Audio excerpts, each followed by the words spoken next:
The 100th season of Falmouth Commodores baseball gets underway from the Gov.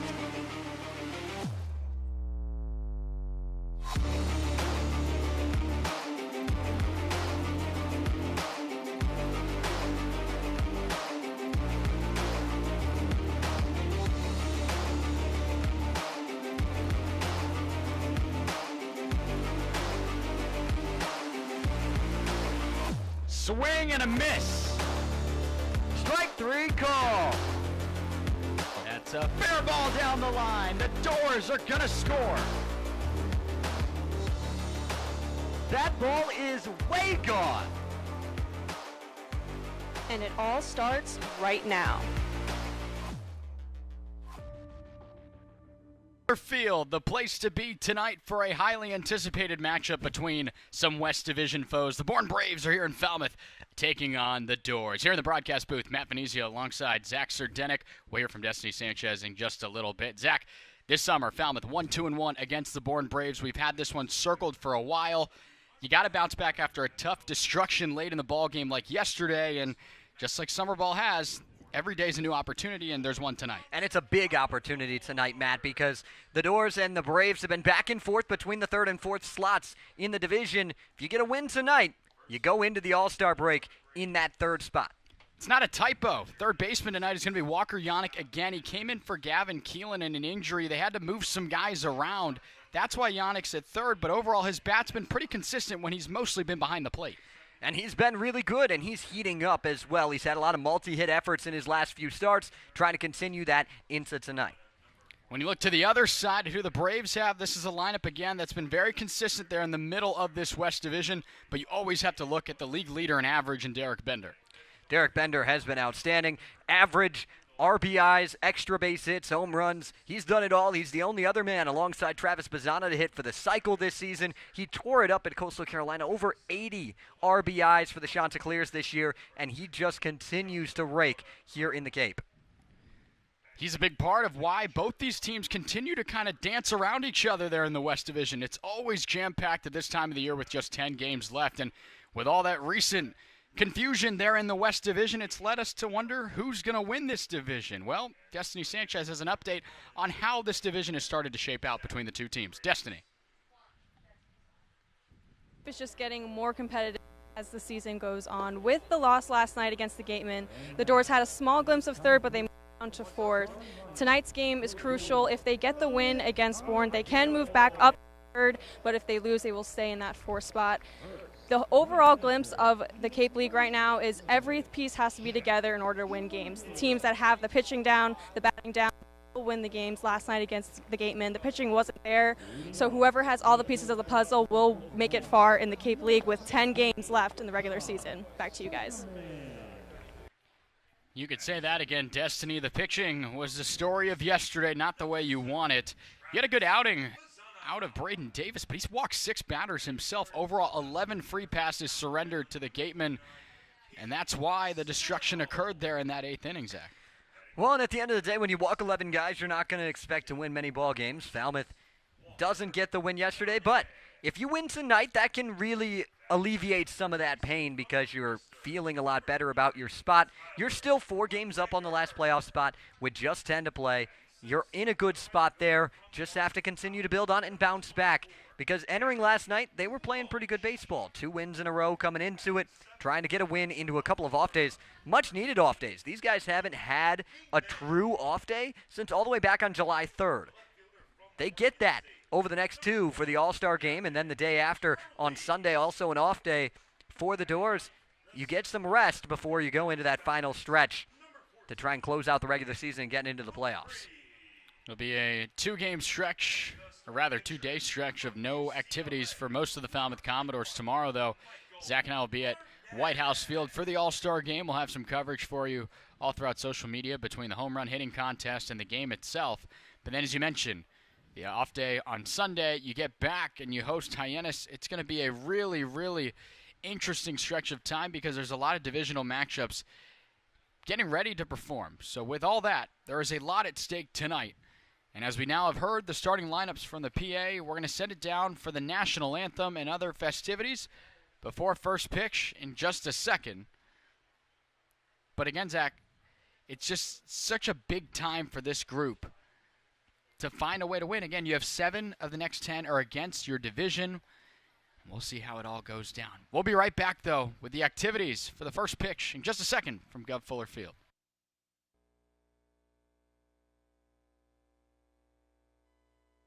Are you looking for that perfect pregame meal? Supreme Pizza has you covered. Its extensive menu has everything from pies and calzones to salads and subs. And with its online ordering system, delicious food is just one click away. Supreme Pizza is open every day of the week. Order online or stop by their store located at 147 T-Ticket Highway and try a slice today. From all of us at Supreme Pizza, we would like to wish the Falmouth Commodores a great season.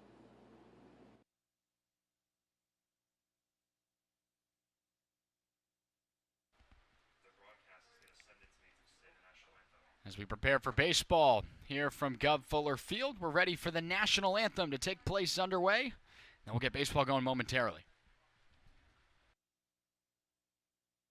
If you're able to honor America. Singing the national anthem tonight is our Barnstable County Sheriff, Donna Buckley.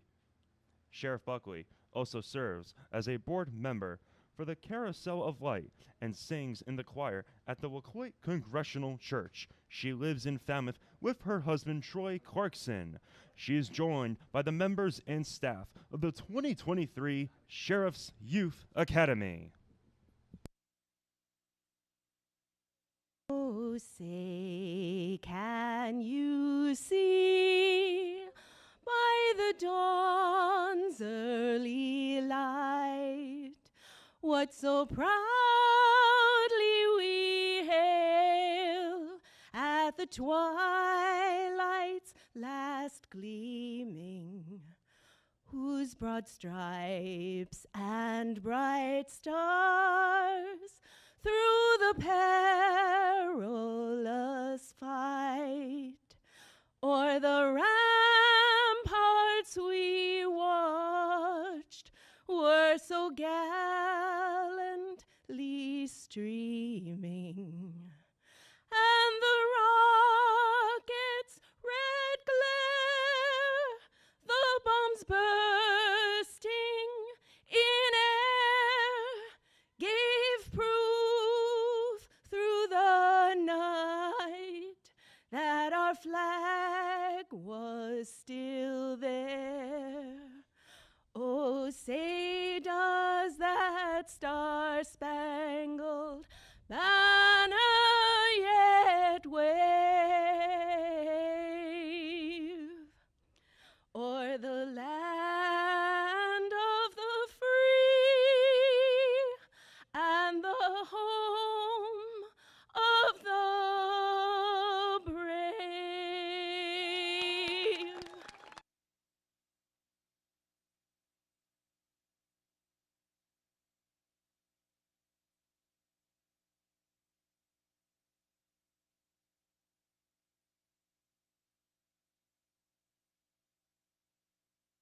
Out tonight's ceremonial first pitch is Chris Langless. Chris is a regional manager and commercial leader at Cape Cod 5. He is thrilled to throw out the first pitch tonight, representing the bank. Chris has been attending Commodores games ever since he was a kid and is now joining us on the mound alongside his own 2 kids, Alexa and Owen. Welcome to the mound, Chris. Take it away.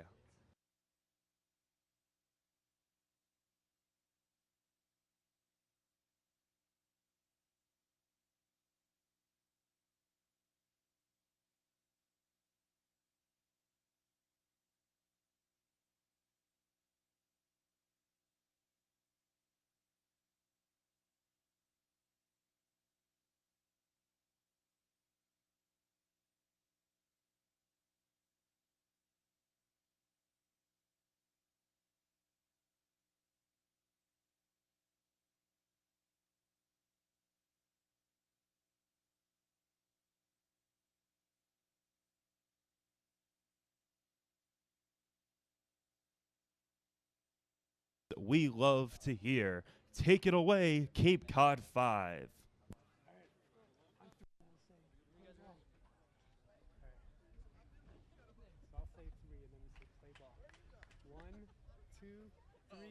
Play ball.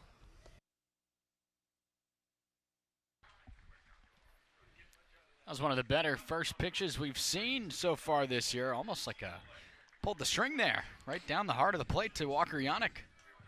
Good little breaking ball.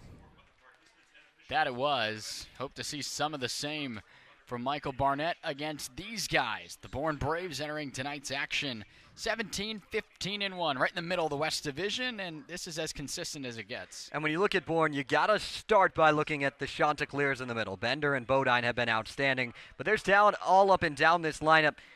I love Jonathan Vastine at the top of the order. Kendall Diggs and Cam Foster can really get it done in the middle as well.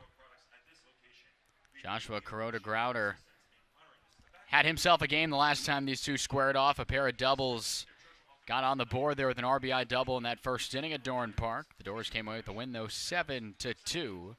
A guy who's won pretty much every time he's been out there. It's Michael Barnett. He toes the rubber tonight, getting the start for Jeff Trundy and the Doors on this Red Shirt Friday. And he's been really good. All of his appearances for the Doors have come in big spots, and he's really been consistent for them. Even in that game against Chatham where he got rocked early, he found his way through it and helped the Doors pick up the win. Good numbers there for the righty from UCLA. This is going to be his fourth start on the summer, and everyone else there helping him out. A lot of new guys in new places. I don't even know where to start.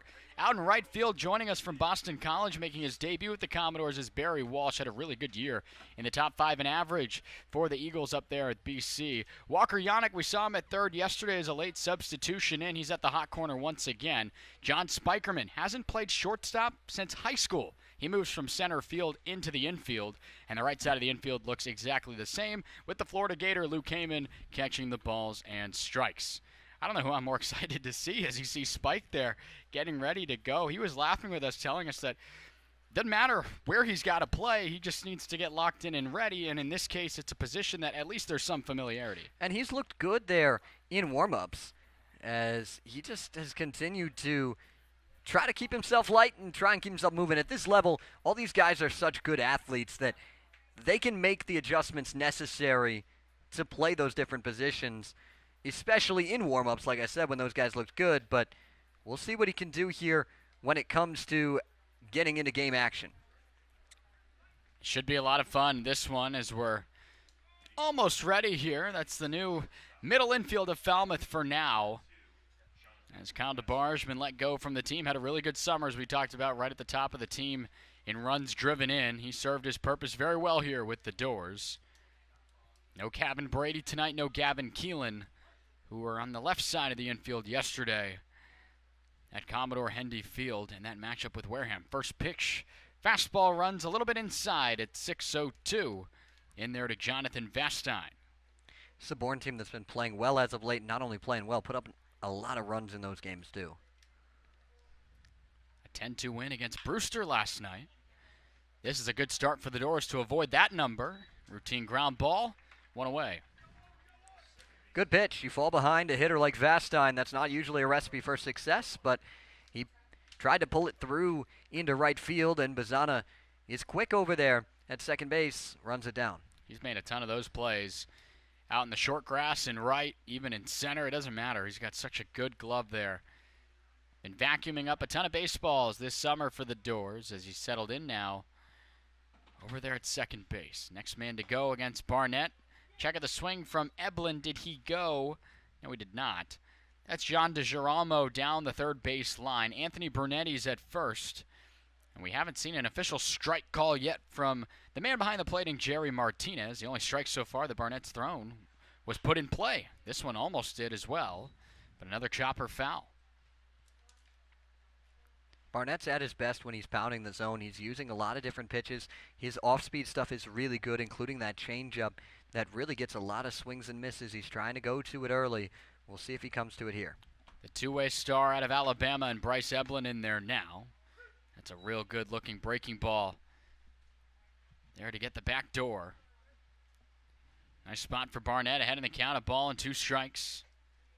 Had himself a really good game, did Eblin yesterday. 4 for 5 against the Whitecaps in that big win. But he goes down swinging here, went fishing for it. Heyman completes the strikeout for the second out of this first. There's that changeup. Real good pitch from Barnett, and he's looking good in this first inning. Now it's the man you got to worry about, and Derek Bender, league leader in average, has found himself a home here in this heart of the order for the Bourne Braves. As you mentioned, out of Coastal Carolina, you can see his unique helmet there, the black and teal color for the Chanticleers. This guy just finds barrels again and again. He hit one over 400 feet last night for the Braves. This is somebody that any way you can retire him, you feel good about. Comes up empty on that foul tip offering behind the plate there for the first strike of this at-bat from Barnett. Started in 61 games this year. Typically the backstop for Coastal Carolina, but he's at first base today, showing off his versatility now in the infield. Fastball outer third, maybe not where Heyman was setting up, but still got the call. 1-2. There's that strike call you were waiting for, Matt. It took a second. I like his signal for it, Jerry Martinez. A loud strike call there behind the plate. This slider hung on Bender. It's going to go off the top of the wall and left. Bender got a really weird turn around the base at first, and literally by a matter of just seconds there, just barely gets in for a 2-out double. I think he thought that ball was gone. It hit the top of a white sign, and a white ball with a white sign, sometimes you don't see it. But, like I said, he finds barrels. There's a reason that he's hitting almost 400 on the summer. Had 24 extra base hits this year at Coastal Carolina. Adds one right there to his career tally. And after Barnett was in a good position to go 1-2-3, kind of left that one over the plate there, Zach. He did, and Bender just off the end of the bat, but hit it hard. But still with two away, a chance to get out of this inning unscathed. A very tough hitter in Bodine is going to have to be retired for that to be the case. Hit north of 370 this year at school from that left side. Bender was dancing, and he's going to get a real good jump, and there won't even be a throw. That's one way to be aggressive. Again, with one strike needed to get out of the jam, now you've got a man on third. And there was some miscommunication there with Spikerman and Barnett and Heyman in terms of holding on Bender. He had a massive lead and a really good jump. This is a chopper to Spikerman. He's got a chance to make up for it, and he does just that on the run. The 2-out double and the stolen base don't hurt the Doors. Book 0 put up to begin this ball game for Falmouth, with the Doors offense coming up when we come back.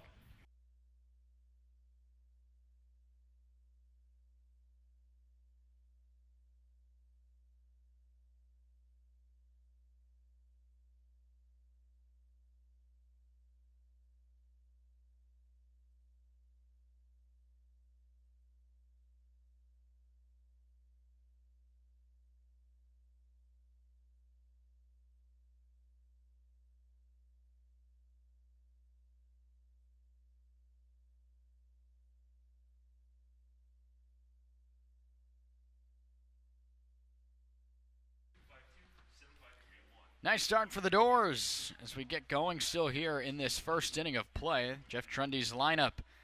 A lot of shuffling of the positions, but nonetheless a lot of familiar faces outside of Barry Walsh there down in the 6th spot. Some guys that are finding their way into this season. You've got the notable names at the top of the order with Spikerman, Bazana, and Snell.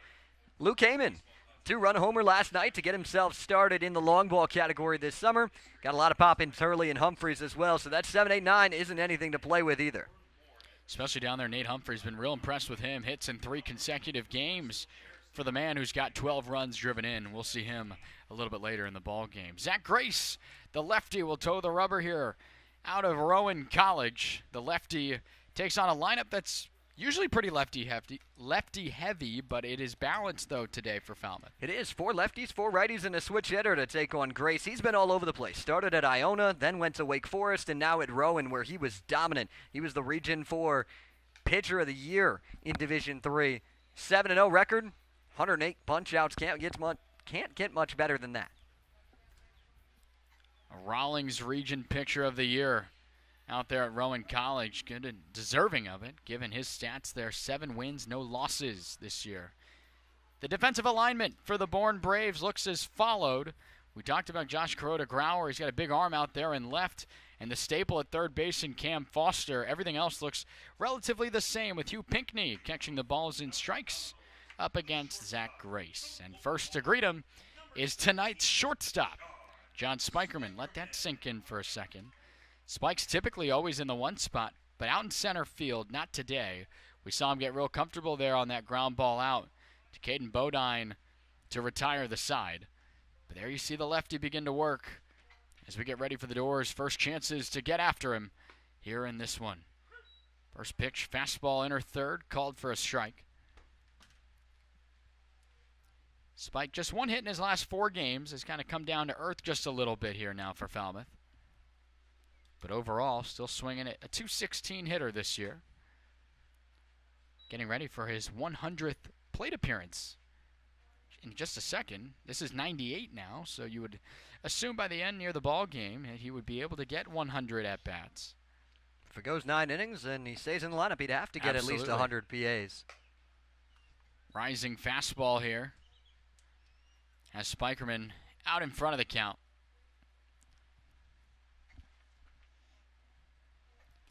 Had a single in the 8th inning yesterday in what was a 1-for-4 effort against the Wareham Gatemen. It's another called strike here. Gatemen really put it together yesterday, and it all started with that start from Riley Eichhoff. His 6 Ks through 6 innings were very dialed in that one in Mass Maritime. A lot of balls that looked like they were going to get out from both sides that just didn't go. Short porch, and Luke Heyman was the one with the big swing yesterday. His would have been way gone here, though. He hit that ball over the scoreboard. That he did. Spikerman doing a nice job seeing some offerings here from Grace. In there from the right side, the switch hitter has a full count bid. Never had a chance on the heater, 90 miles per hour up and away. And that's a good way to start for Falmouth. The leadoff man works his way aboard. It's exactly what you're looking to do. He's got a lot of speed, stole a bag yesterday as well. He's up into double digits in stolen bases. These are the top 2 stealing teams in the league. And it's not particularly close. Bourne is dominant. They've stolen now 87 bags this summer. Falmouth sitting in second, and they're looking at 61. It is a large lead. There's no doubt about it. I'd be willing to bet that the Doors might try to even the stolen base numbers in this ball game already with John now on first base. We'll see how aggressive the Doors will be here early in this game. Grace getting a good understanding of that. He wants to check on John Spikerman, who kind of awkwardly dove back into first base. Yeah, he slipped, and now he's taking a second.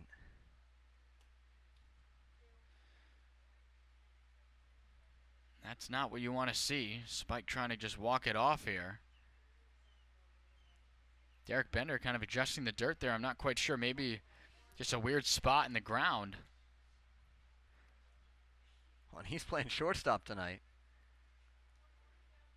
And the Doors, not a lot of help right now available off the bench should the team need to do a substitution. Right now, Tab Tracy's your only bat available right now off the bench. Spikerman looks to be all right. He's going. If this shows you anything, he appears to be okay, and he's in there well ahead of the throw for stolen base number 62 on the summer for Falmouth. Yeah, he got a really good jump, and that throw, as you mentioned, wasn't close. He just cruised in. Now a good RBI spot for Travis Bazzana, who, him as well, just one hit in his last 4 tries. It's kind of come down to earth just a little bit with his numbers during the stretch of time where he had that double-digit hit streak snapped a couple of days ago. But he's reached in 3 consecutive games. And he's still swinging the bat well in terms of a lot of hard hit balls, a lot of productive outs, and a lot of deep flyouts as well. Chased one upstairs, did Bazzana.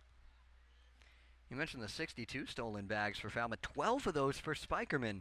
He's really getting it done at the top of the order, and then Bazzana isn't far behind him. He's really been racking up the stolen bags as well with 9. Zach Grace trying to get out of a situation here. The Doors trying to keep it going here as that breaking ball stays away. And you've got back-to-back full counts from your 1-2 man in the lineup. Cade Snell awaits on deck. And Spikerman there trying to come in here and score and give the Doors the lead. Dropped in the breaking ball, outer third. Bazana not saying too much. He walks back with a strikeout looking. Just tried to paint that outside corner. Caught the edge. Sent him back looking. Pretty good spot, nonetheless, to get that pitch here. Looked like the cutter worked there by Zach Grace. And that's the first out of this inning. Cade Snell, the next man to go. Respectfully showing him the breaking ball off the plate there. He's a bat that has been as hot as they come. Earning himself an all-star selection. One of 5 Commodores going to that big game tomorrow at White House Field.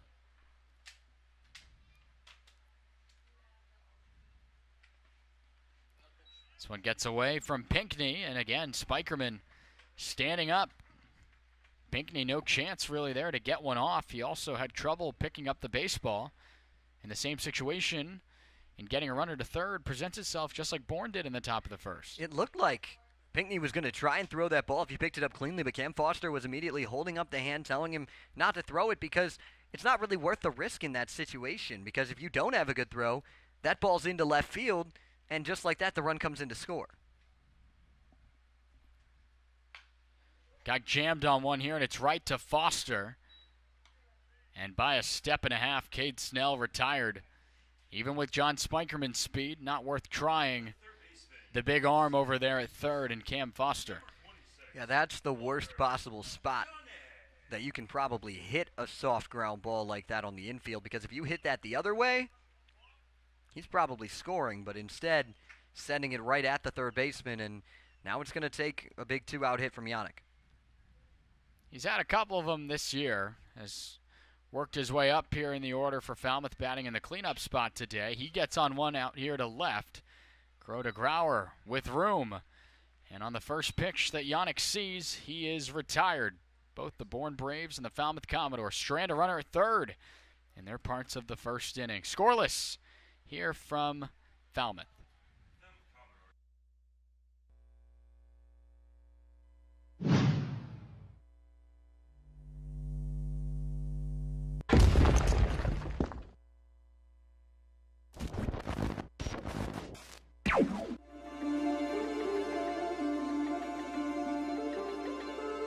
There isn't anybody else that you'd want in this position.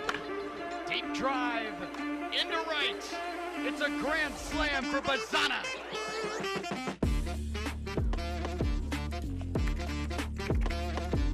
Fastball lined. It gets down into right. The base is clearing. Single from Cade Snell.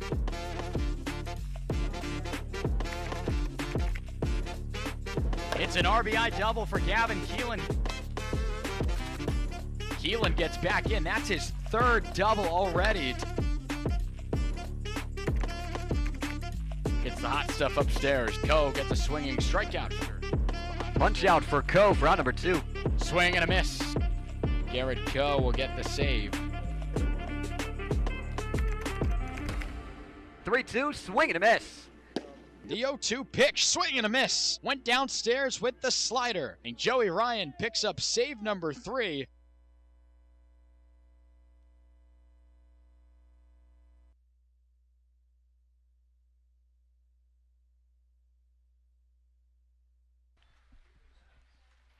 It's our videographer, Scott Samanchik, showing you some of the numbers and the success of those All-Stars for Falmouth, who will get to show it off in front of the Cape League tomorrow. It's going to be an awesome event, Zach, to be at. And for us, too, to, introduce ourselves to some of the other talent across the Cape League. Again, all the broadcast interns should be there from all the different teams. It'll be a nice reunion to catch up with everyone as we, again, are in the latter half of this baseball season here. The centennial campaign of the Cape Cod League coming down to the wire here, especially in this West Division, and for that matter, the East Division too. I mean, Right now, the Chatham-A's 8 points out of a playoff spot. Good step forward today with a win against the Firebirds. That puts them closer. Weak chopper to Spikerman. He's getting a workout there at short in his first appearance since high school. Not bad from Spikerman to retire Kendall Diggs, one away. That's a tough play, but Spikerman's so quick that his closing speed, able to get to that baseball quickly, and as long as he can make a smooth throw on the run, which he did once again there, he's going to be able to get most of those guys. Especially to help out Michael Barnett, falling behind in the count 2-0. But then to still get an out and no damage. Cam Foster takes the slider over the heart of the plate for a strike. The Liberty Flame was 1 for 4 with a run driven in back on July 13th, the last time these two faced off. Provided the second run of the ball game for the Bourne Braves. At that point, Falmouth was already way out in front. The Doors took it 7-2. Saw Cade Woods over a couple innings shut that ball game out there at the end. What an at-bat that was. Worked by Michael Barnett. A couple of breaking balls, and it only needed 3 pitches to retire Foster 2 away. You see that he doesn't like it the first 2 times. Why not throw it again and take it off the plate? And that's what he did. Both Foster and Kuroda Grauer have been involved defensively in this ball game, but now Josh gets his first digs in here against Barnett. That fastball stayed a little bit inside. Barnett does a nice job at school in terms of limiting the opportunity for teams to have men on. Second on the staff of the Bruins in whip, just over 1 at that point. Comes back to that slider. Right now it's zipping real well for him. When he's got that pitch going, especially if he can get the changeup going as well, he's really, really tough to hit with that sinker that comes back in on the hands of the right-hand hitters. It's all about winning those 1-1 counts, and he's done a couple here successfully, as he's got himself in a good spot here to close out the second. Although he did have Derek Bender in the same situation, 1-2 with 2 away. The first 2 retired. Trying to avoid allowing Kuroda Grauer to reach in this instance. That one right back to our home plate umpire, Jerry Martinez. We've seen a couple of those recently there behind the plate. Sometimes you just got to walk it off. Those sting. He looks to be okay. Obviously, Luke Heyman giving him some time, too, to get ready to go back there. And it looks like we're ready to do so here.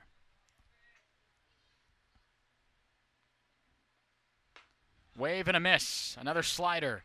2 punch outs in the inning from Michael Barnett. He retires the side in order. Another 0 to begin this ball game. We're going to the second for Falmouth, but before that, a message from Destiny Sanchez about Cape Cod Healthcare.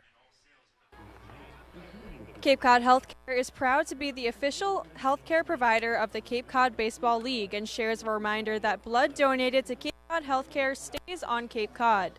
Help save the lives of your families, friends, and neighbors. Learn more at capecodhealth.org/blood center. Cape Cod Healthcare, caring commitment community. You're watching Falmouth Commodores Baseball.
the Husky from Northeastern, will lead off for Falmouth here with 5, 6, 7 due up, including Barry Walsh. He's in the on-deck circle now, the newest Commodore bat. But left on left here from Zach Grace. Starts off with a big curveball into McGregor for a strike. Want to see McGregor get that bat back going. He's had a couple of good swings over the last few games, just hasn't been able to be consistent throughout contests like he was when he first got here. Back-to-back big diving curveballs over the heart of the plate. Just like that. Zach Grace ahead of it quickly, 0-2. In the midst of McGregor's hot streak when he first started, he came across his Bourne Brave team on that 13th of July. Had 3 hits in that effort. Tries to get one here, but it's right to his opposite first baseman. Derek Bender does it himself for out number 1. That's something McGregor's done a lot over this recent stretch, is he seems to be either out in front of the baseball or just rolling it over. There's a ton of ground outs to the first baseman in his outs over the last week or so. The rising senior out of Boston College, Barry Walsh, gets his first digs in there for Falmouth. Started 51 games this year out there. Not too far away from here, Boston College. And he got in today. Yes, he did. He said he got in about 30 minutes before he showed up for BP, and he's already out here, but asked him about the quick turnaround. He said, can't ask for anything more. He was just at home, wasn't playing any baseball, and again, that does not feel good. Jerry Martinez has gotten dinged up back there, and that was right off the hand.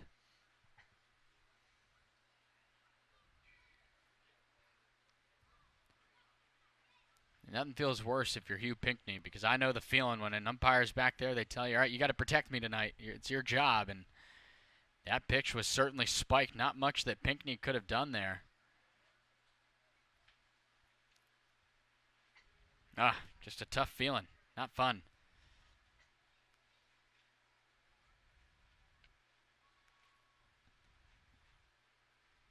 Hugh Pinckney there checking on him, as well as the field umpires and Anthony DiGirolamo and Anthony Brunetti. And again, Jerry Martinez is going to tough this thing out and keep on going back there.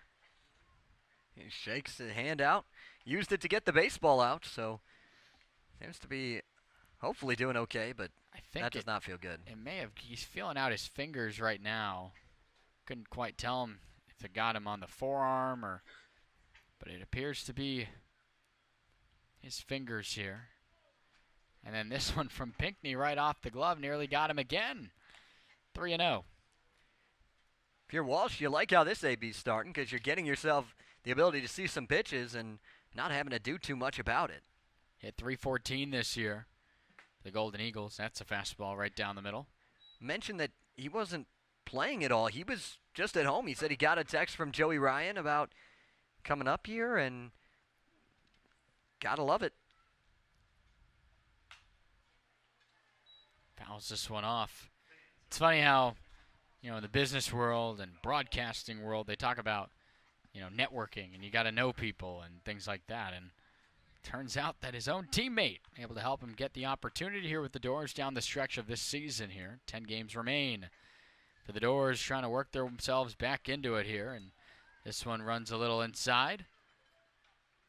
A nice at-bat worked by Barry Walsh, and he's on in his first chance at the plate for the Doors. The summer has flown by here, getting into the playoff push for Falmouth. It's already game 35. That it is. The Doors, 7 of the next 10 to close it out are against West Division opponents. You've got 6 of those games here at the Gov. So the chance to, in theory, for the most part, control your own destiny, it kind of presents itself. You win those home games, you take care of business when you should, and you'll certainly be in the conversation for that third, even the third spot in the division, Zach. It's wide open. I mean, you could be in third by the end of the night. Right. It's been a lot of interchanging back and forth over the last couple of days between these two teams. But the Gatemen win yesterday didn't do the Doors any favors. Barry there nearly got himself in a situation. Yeah, he was going. was a good move. Swipe 14 bags this year for BC, so you know he's got the speed. We'll see if he puts it to the test here. Not yet. Staying put. As this fastball under the hands in there for a called strike. Couple of 2-0 situations in a row here, but this time Zach Grace able to find the zone against the Florida Gator. 2-run shot yesterday for Luke. This is game number 10 for Heyman right there, digging in.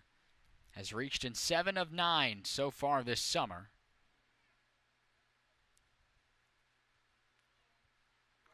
Going is Walsh, swing and a miss. The throw, not in time.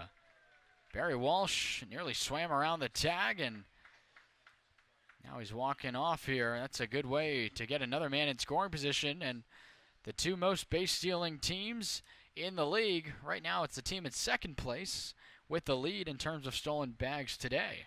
Well, and Scott Landers thinks that Walsh's foot didn't stay on the bag. So Walsh slid through there, and his hand came off the bag, but the ruling from the umpiring crew was that he kept his foot on the bag while his hand came off. Scott Landers, I think, disagrees. He's going to argue it. I don't think there's going to be anything that's going to come out of it, though. It's a lot of back and forth there from Scott Landers. And, you know, Luke Heyman there in the box, too. Didn't quite move out of the way of the throw down there from Pinckney. Could have had something to do with maybe interference there in the box. Potentially. You've got the right to the batter's box. I didn't see whether he was out of it or not, but if he stayed in that box, he can be wherever he needs to be at that point. Heyman staying alive on that one. He sends it straight back. But nonetheless, Barry Walsh, good to see him added as the 5th outfielder on the roster for the Doors. Giving Tab Tracy the day off. Another one of those outfielders awaits on deck, and Gavin Turley, the Oregon State Beaver. It's a good leave by Luke Heyman up there. And another full count worked here by the Doors. Seeing a lot of pitches so far from the lefty out of Rowan. His fastball right now, upper 80s is where it's living at the moment.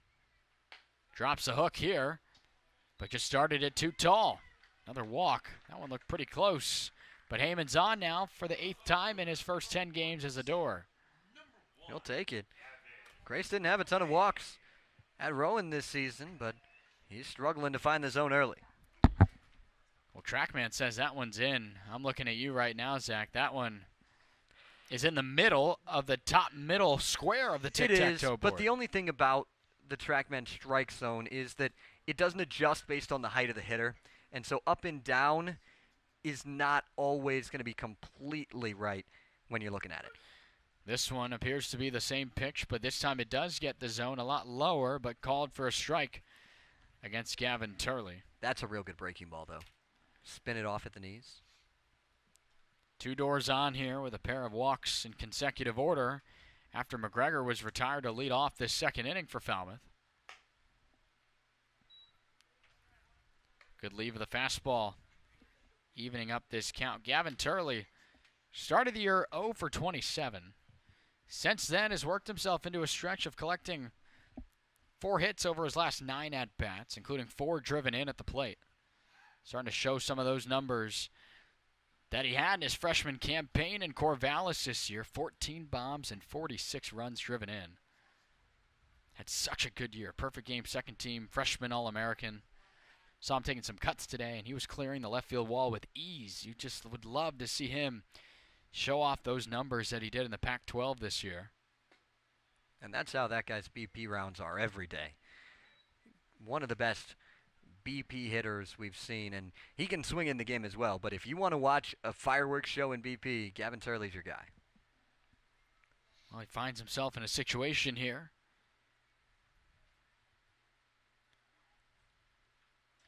Going is Walsh, and a good decision to do it. This one screaming into the gap and right. Barry Walsh had to wait for it to get down. He will come in to score.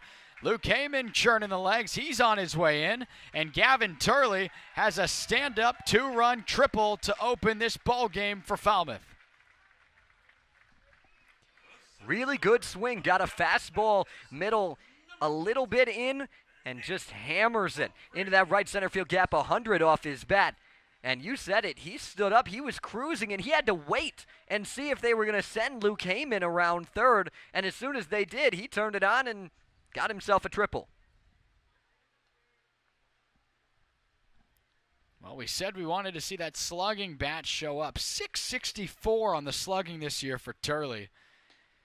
Finds an extra base hit there, does the youngster, and he stands at third. Now they prime position for Nate Humphreys out of Dallas Baptist to try to bring him in as well. The first hit of the game for Falmouth rewarded because of the walks we've seen from Zach Grace, and ouch. That one in on the wrist area of Nate Humphreys. Appears to have just kind of shaken it off right there. And now 4 consecutive for Falmouth have reached. That's good. You never want to get hit in a spot like that because a lot of times if you're getting hit, you're hoping it's in somewhere like the back or the leg or like the thigh, somewhere that has a lot more muscle to it rather than like the small, lots of bone areas like the hand and the wrist. Scott Landers out there for a conversation. He's been barking back and forth with Jerry Martinez. He wasn't too happy with that missed strike call on Luke Heyman. Had some words to say. Now he joins in on the conversation on the mound there. There's Gavin Turley. Would argue his biggest swing of the season so far.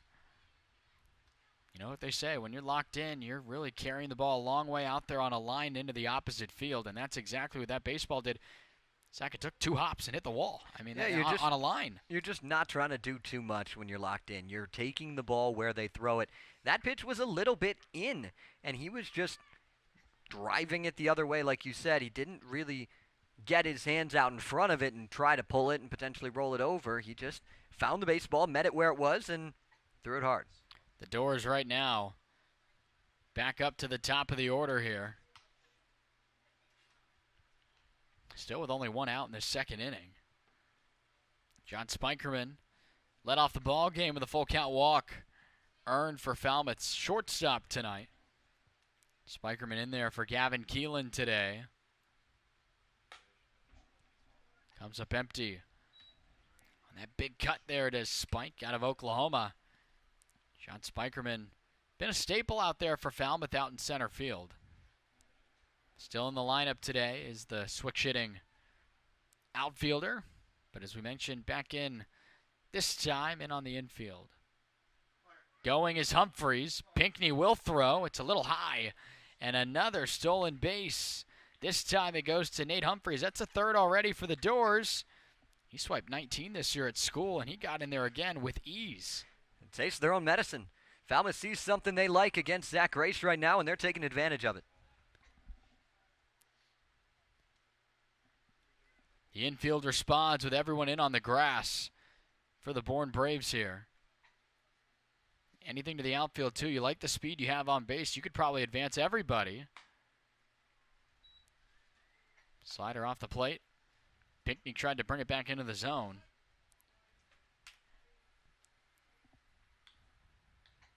Pitch number 42 coming up for Zach Grace. 21 of them have missed for balls. It's been pretty split right down the middle. And what he's been able to hit in the zone and miss with. That one misses a little low. Got first base open, but you don't want to see Bizzano with the bases loaded. He's already shown what he can do in those type of situations. The numbers show you'd want to attack the guy who's hitting just a few numbers over 200 so far in John Spikerman, but when he gets hot in bunches, and this fastball is nowhere in particular close.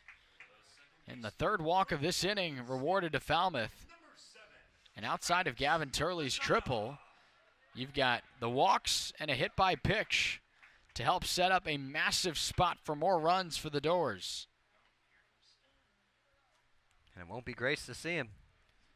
That it will not. Not the outing Zach Grace was wanting to have here in a really, really big game for the teams in this West Division. but the move to the bullpen appears to be made. Zach Grace's day is over. And we'll let you know who's coming up here with Travis Bazzana taking on a new arm with the bases fully loaded when we come back.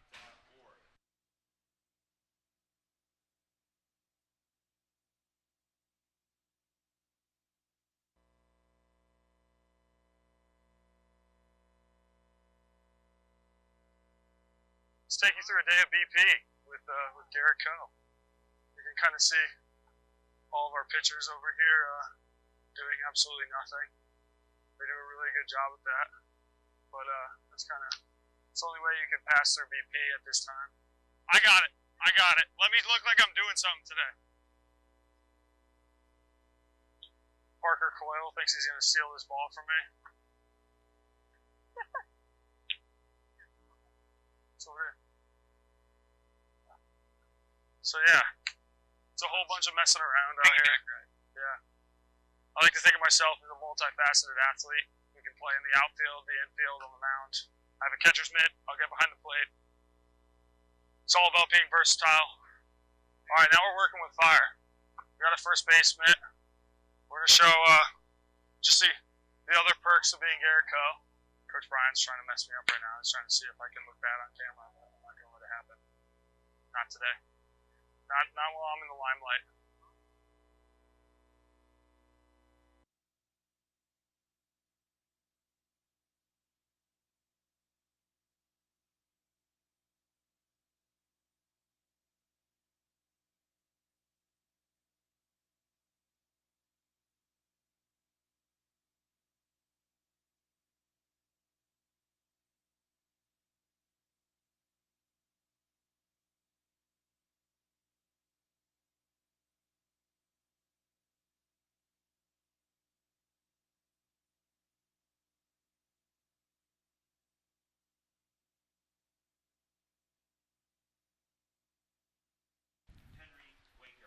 They'll go to another lefty. Henry Weicker will take the mound out of Virginia Tech.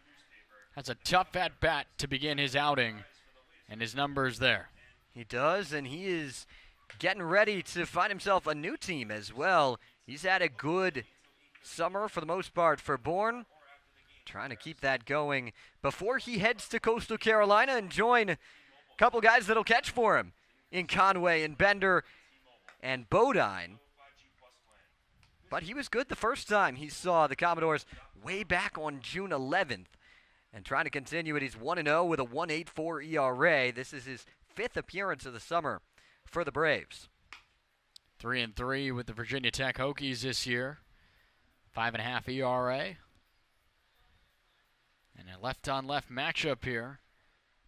And what will prove to be a pivotal at-bat for the rest of this ball game, going up against Travis Bazzana, who has had a situation like this before, and he did it not too long ago for the Commodores in that Centennial Celebration game against the Chatham A's. Cuts on one here. Game up empty.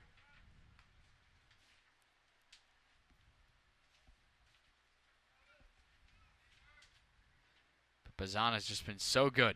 He'll be out in left field starting the All-Star game for the West Division tomorrow, given all the numbers that he's had here and the success since coming over from Oregon State. Weicker can't find that one, missing a little bit low there on that slider away. It's got really good sweeping movement to it away from the hitter. It's going to start in the zone on the inside part of the plate and break way out of the zone.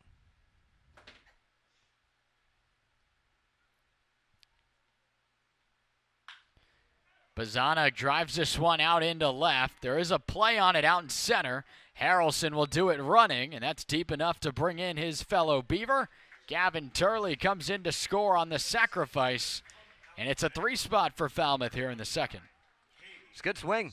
Nice job by Harrelson to run that down in the gap. Also liked from Humphreys moving himself up on that play. He was starting to go in case that was going to be over the head of Harrelson, got back to second base, moved up to third. What that allows you to do is if there's a wild pitch or anything like that, you can score the run here. You don't have to get a base hit to bring in another run. The runs right now still on the line of Zach Grace.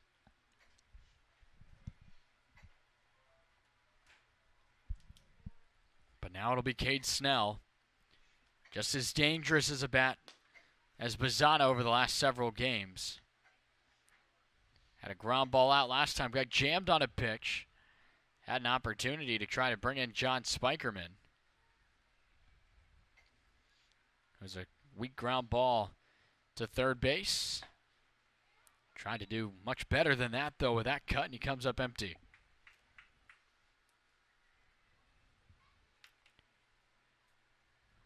Cade Snell right now the 8th Commodore to bat here in this second inning. Only Walker Yannick, who's in the on-deck circle, yet to see an appearance here in this second frame. Tyler McGregor was the first out. 0-2 count. He pulled a ground ball to Derek Bender at first base for the first out. And then it was 5 consecutive Commodores to find a way on, including that 2-run triple from Gavin Turley, which at this point was probably about 10 minutes ago. It was a while ago. I mean, you had a couple of batters to reach after it, including the hit by pitch to Humphreys, and then the walk to Spikerman, and then the pitching change. So, yeah, it's been a little bit.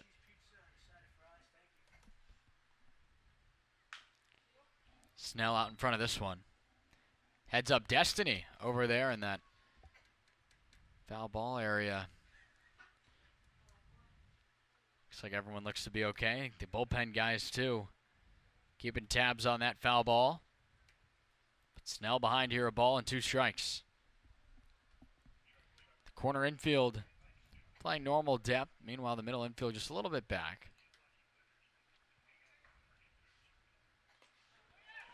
That one gets away from Pinckney, and standing up is Nate Humphreys on a wild pitch. And another run comes in. That's why moving up on that fly ball is so important. Because instead of now having second and third, if you don't move up and needing a hit, you get that 4th run across. A great start for Falmouth here in this ball game. And you pick up another one of those runs. John Spikerman, the last run still out there that could possibly go against the line of Zach Grace. Already 4 against him here. Snell chops one along the first base line. Derek Bender will end the inning the same way he started it there. But all in between, 4 runs for Falmouth on 4 walks, a hit by pitch, and a lot more that helped give the Doors the 4 spot. All Falmouth here as we move to the 3rd.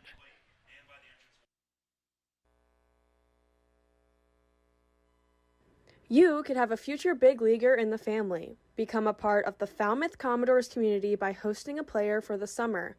Host families provide a home away from home for some of the best college baseball talent in the nation, and the bonds formed between the players and families can last a lifetime.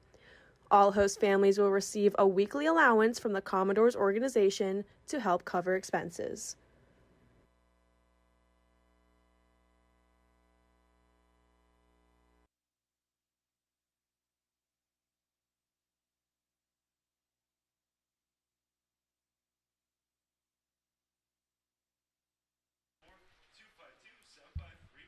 Little breezy out here into left, overcast and cloudy here at the Gov as we're through 2 innings here. Long break for Michael Barnett. Probably got cold there in the dugout, sitting around and waiting for this breeze that's been continuing on here after that long inning from his offense that, more importantly, have found him a lot of run support here.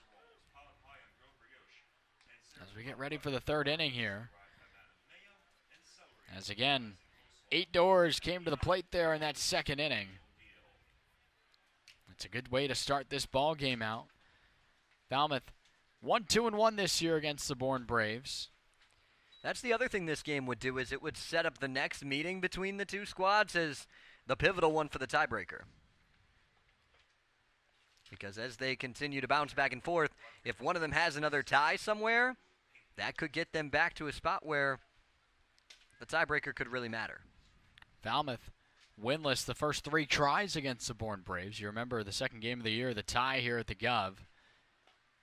Then you had a loss at Doran Park, 6-5. That was a real good game there at the end. Charlie Condon had a spot there to give Falmouth a tie in that game late there in that ball game.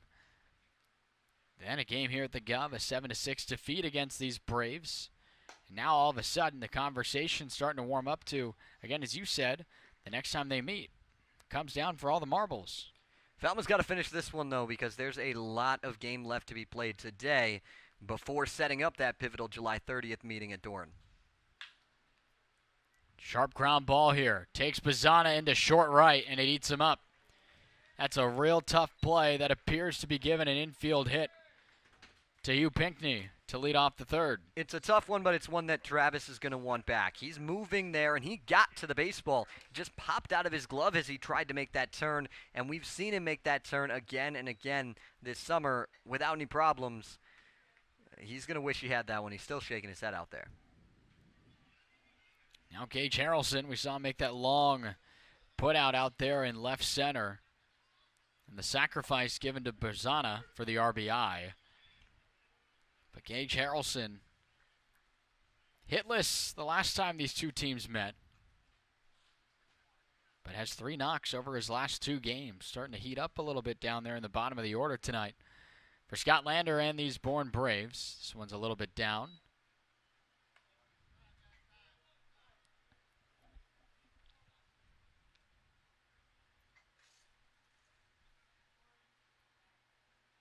And Pinckney right now has to tie his shoe, it appears, over there, calling for time. Yeah, I don't know that he's the one that called that. I think Anthony Brunetti saw the shoelace and called it for him, and he just kind of laughed it off as he had to go tie it. Safety of the players. That's what they say is the reasoning for why sometimes the storm cancellations and the weather come into play, but even sometimes right there, when you see a shoe and a cleat needing to be tied, Harrelson a little late on that one from Barnett. Out there for his 3rd inning of work here is Barnett. Worked a nice 1-2-3 in the 2nd inning. A couple of punch outs in that frame.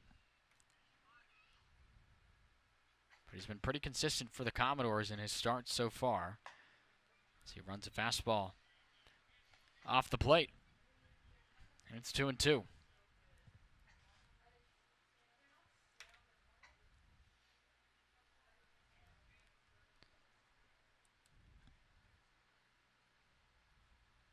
A lot of speed in the box in Harrelson. He got that slider coming in back towards him, and that got a lot of plate there, partner, but it's fouled away. It did. Harrelson's going to be a tough guy to double up because he is so quick. He was an All-American in high school, freshman All-American at Texas Tech. He's got good stuff. Another foul ball here. Good battle brewing here with Harrelson putting off another pitch. And we'll get ready for the 6th one of this at-bat. Hugh Pinckney was ahead in the count 2-0. Found that base hit just off the infield. He stands at first. Hold of the swing, and Jerry Martinez saying that he held up and that it was still inside anyways to full up the count. It's another tight one. Been a couple of those in this ball game so far. And this one should go to the win of Michael Barnett. It's thrown up into left. A nice play made out there by Gavin Turley to help his pitcher out in that long battle and pick up out number 1. Just continued to pound the zone when he needed to, and Barnett found himself strikes and came through. You mentioned there's a lot of time left in this ball game, Zach, when you're playing an offense like the Bourne Braves. First in the league in average on base percentage. We know they swipe bags. Second in hits. I mean, this team has offense written all over it. And they're very capable of doing it at really any point. They do, and that's why you need to continue to push, because they're going to find ways to get things done. Pink team with a normal lead there. Standing at first. Not too much in his primary. Not even anything in his secondary, too. Didn't really even extend there over at first. You get a good look at him there now. That slider from Barnett missing a little bit inside. He's got just one stolen base on the summer. Not really a huge stolen base threat. That's a good pitch there, running that fastball into the hands. If you can say that anybody's not really a huge stolen base threat on this team that steals this many bases. Everybody is a threat to go at any time because of the aggressiveness, but overall, I would say that Pinckney's probably not their biggest threat between he and Bodine.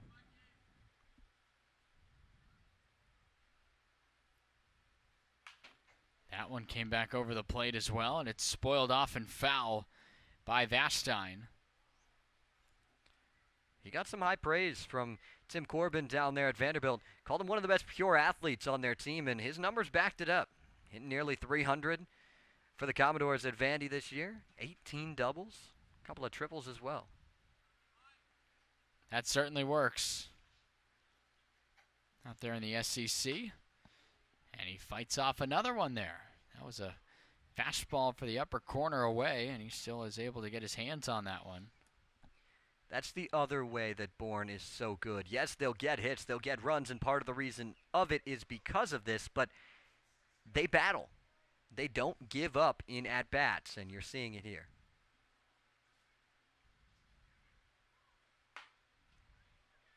That one missing Vastine there. I'm not really sure how it did. That slider really got in tight there to the lefty for the second ball this at-bat.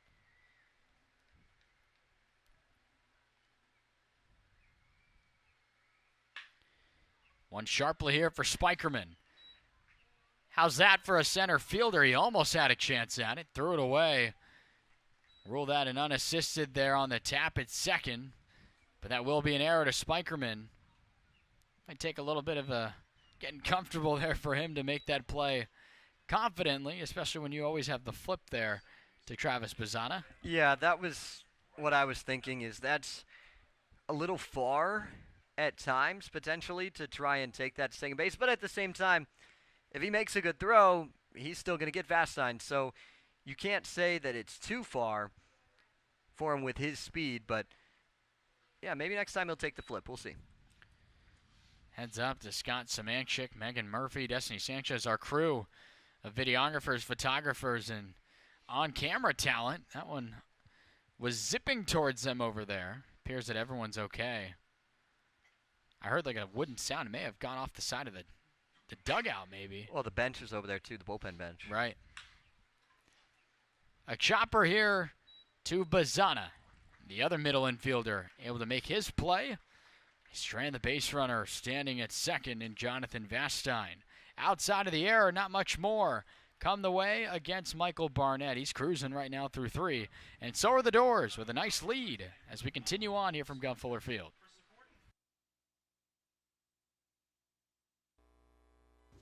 Do your kids have big league dreams? Do they want to learn from the stars of tomorrow? Then check out the Falmouth Commodores Summer Baseball Clinics, where kids from the ages of 5 to 14 can hone their skills in pitching, hitting, fielding, and catching with help from the best college players in the nation. The clinics run from June to late July, and the 6 4-day sessions are divided by age group and experience level. Don't miss out on this opportunity. Give your kids a summer of baseball and a lifetime of memories. Go Doors!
Back out there again, Henry Weicker, getting ready to join Coastal Carolina. Those runs that came across there in that previous inning, not to his line. That ends Zach Grace's day. An inning and a third, with a little bit more than that, ran into some trouble before finding himself out of the ball game after that quick first out against McGregor, Zach. The one hit, 4 runs with all of them earned, 4 walk batters, and just 1 strikeout. He had a 7-0 record at Rowan University. He's going to need some offense from Bourne to avoid first loss of 2023 for him this year if the Braves can't come back and at least even this game at some point. So now it's Walker Yannick, and they're now the 1-1 count. Has hit safely in 10 of his last 13 games for the Doors. Playing third base today for Jeff Trundy amidst the shuffling of the cards in the infield. And we'll see how long that remains to be seen. He came in as a late substitution after Kyle DeBarge, or rather Kevin Brady, excuse me, as this one's chopped. For an easy play for Zach Eblin, the flip to Bender in time. They had to move Kevin Brady to short, and then that's where Yannick came in at second. So it kind of just depends on, we saw him in halfway through the ballgame yesterday at third, Zach. We'll kind of see how that continues to go. Yeah, he's looked comfortable so far. Hasn't had any problems with it to this point. This is McGregor in there now. He's been over there at first base. Pretty used to seeing the big man out of Northeastern over there. Luke Heyman has a stint or 2 over there at first in the last several times of when we've seen McGregor get a day off, but there haven't been many of them for him. Not at all. First base has been pretty set all summer. It was Condon. Snell was there for a couple of games, and then was McGregor, and then Heyman once or twice, but it's pretty much been McGregor. It's a good leave by Tyler McGregor in there. Career high 18 home runs at school this year. Also a personal best in the runs driven in category at 54 of them for the Huskies. It's a little late on this one. Has himself in a 2-2 count. Went 3 for 5 on July the 2nd against these Bourne Braves. That was a loss for Falmouth, 7-6 here at the Gov. But since then, the Doors, in one more appearance against this group, found a victory. And that one, Weicker kind of yanking that one down a little bit. He's got himself in a full count spot against the lefty in Tyler McGregor. There's Weicker there now into his motion. Got him to chase. That slider kept sliding. And that's Weicker's first strikeout. Starts on the outside edge, breaks it away from McGregor. Gets him to chase it. Didn't mind the at-bat we saw from Barry Walsh. There were a lot of balls that were not particularly close. Got on base, stole a bag, came in to score. That usually works. It does.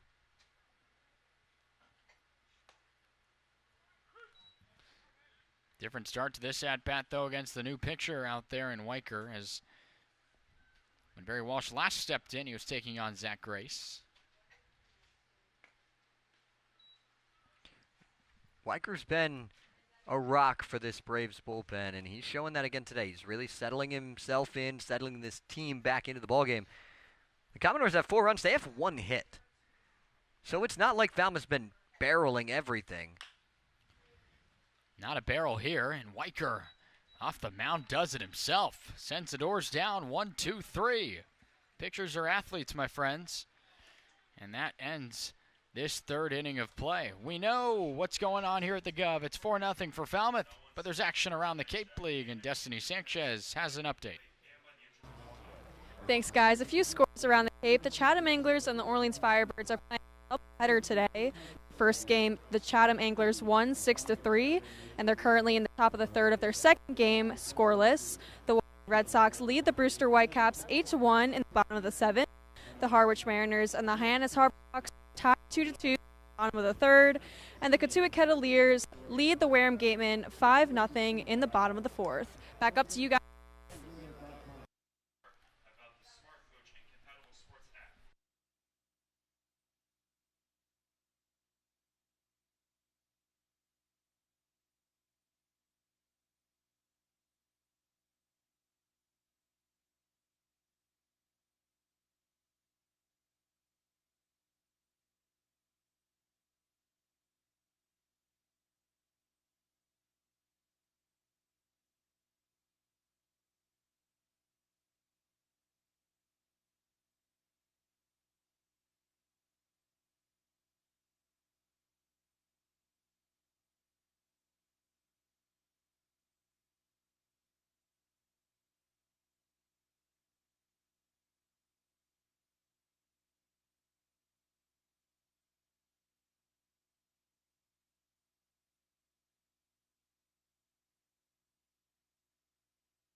0 put up there by Falmouth offensively has us going in to the 4th inning of work here with Michael Barnett cruising along at this point in the ball game.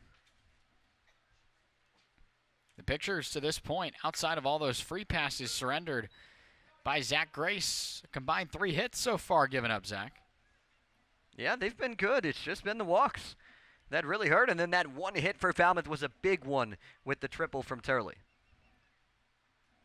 Making them pay when they got the opportunity. It's a fastball spiked in the ground from Barnett to Derek Bender. Had that 2-out double and a 1-2 count back in the first. He was stranded, though, at third after swiping his team-leading 15th base this year. Just barely hangs with that slider. Not only team-leading, league-leading. For a guy that's normally a catcher, leads league in stolen bags. Towards the top in runs batted in, home runs. He leads the league in average. He's making himself a campaign towards that MVP spot along with Hunter Hines. Tries to put this one deep into left. Spikerman lofts his edge and the throw down gets away. It appears to be a base hit but an error on the throw from Spikerman. And now he's kind of grabbing at his knee a little bit. He took a slide there in the slick outfield grass, I guess. He popped right up, though, Zach, and then sailed the throw. He did, and that's one that McGregor tried to pick out there and just couldn't find it. Derek Bender finds his way aboard again. I was just surprised to see that John Spikerman, I mean, you can't even say there's not that much speed out of the box. There is. We just talked about all those bases that Bender's stolen, but the fact that he still had a shot at making that throw. Yeah, and if that throw is picked, he gets him. He gets him, right. That would have been highlight reel worthy. We'll check back over. Now they've got that communication down, as we were talking about a little bit earlier. Remember the last time Bender was on base, there was a situation where they couldn't quite get the pickoff over there in time. It's a 1-0 count now for Caden Bodine.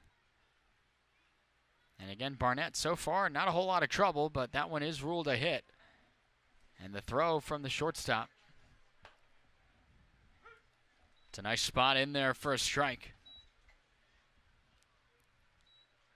Bodine last time, a ground ball out to the shortstop in John Spikerman.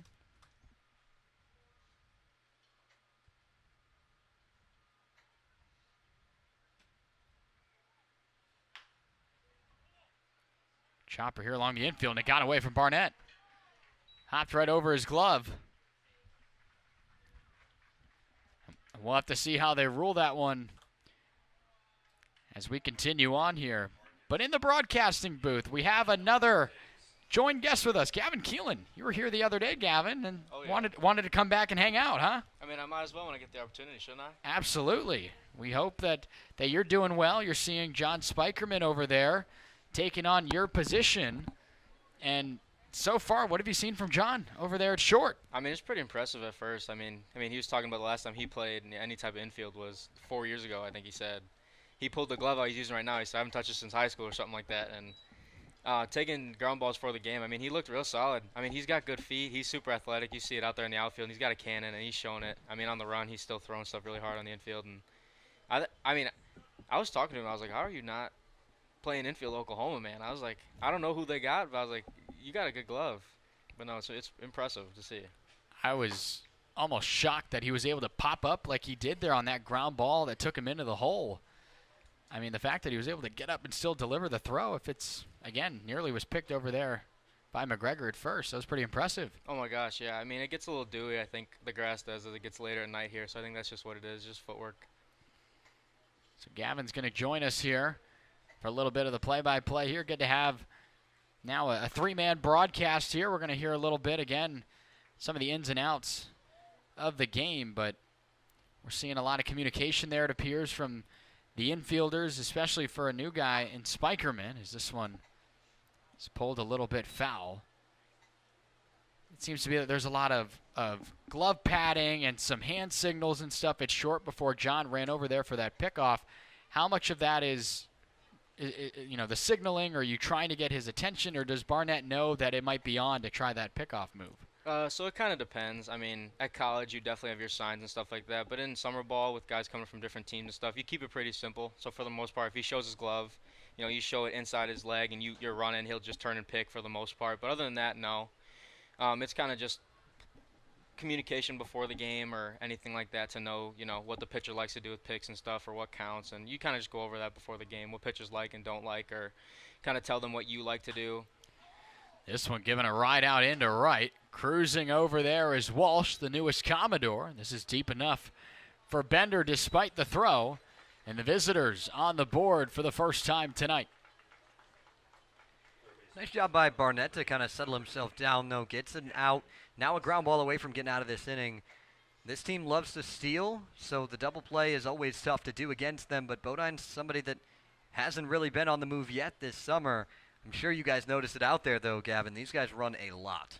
Oh, my gosh. Yeah, they do. I think you look at the spray charts, too, at Tommy. They just do a really good job of putting the ball in play all the time, any part of the field. They're looking to swing at strikes, do damage. So it's harder. It's good as defense, though, because they're going to put the ball in play as an infielder. You're going to get some action some of these times, so it keeps you in it. And you yourself are involved pretty heavily in the game getting in motion. You swiped a lot of bags this year at Louisville, have done it here this summer as well. How do you, this as a player that participates in it, how do you defend the game in motion against a team like this that does it so often and for the most part really successfully? The big part of it is definitely your control of your pitcher in the run game. If a guy's consistently lifting his leg really high, it's difficult for you.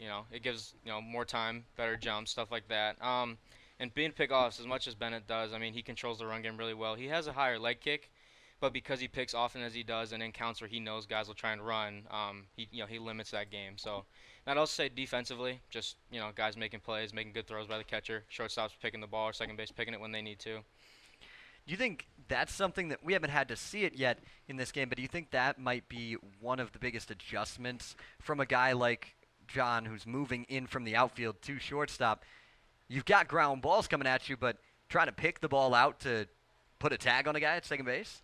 No, you see him in between innings. He's picking everything over there at short and at second base. I think Bednar in the first took advantage of a guy that plays outfield and doesn't have a whole lot of experience because of, he took as big as lead as he did and he just took off running. I think just because I don't know if John knew if he was holding the runner or not in that situation because he was so deep at short. And Cam Foster, a little friendly fire there. Foul ball off his foot. A lot of guys have those Evo Shield protection down there and even some wrist stuff. What do you like to do personally? I know it's probably maybe isn't the most comfortable thing in the world kind of having all that armor on, but where's the balance between looking cool but also trying to keep yourself protected? Oh, yeah, there's definitely a little bit of a drip part of it that goes into it with all the stuff that you wear. But I just wear the elbow guard. I have a two-piece. The only reason I wear that is because I'm left-handed hitter, right-handed thrower, so I'm just protecting my front arm. One thrown up into center. It's a nice play for Nate Humphreys out there in center again because of all the shuffling of the cards. Normally that's Spikerman's ball out there, but now he's in on the infield, and Humphreys has been out in the corners. I know you know this as an infielder who's played either the middle in terms of short and second, but the outfielders too. How ready do you have to be for any instance, whether it's a collegiate season or summer ball, to kind of play everywhere?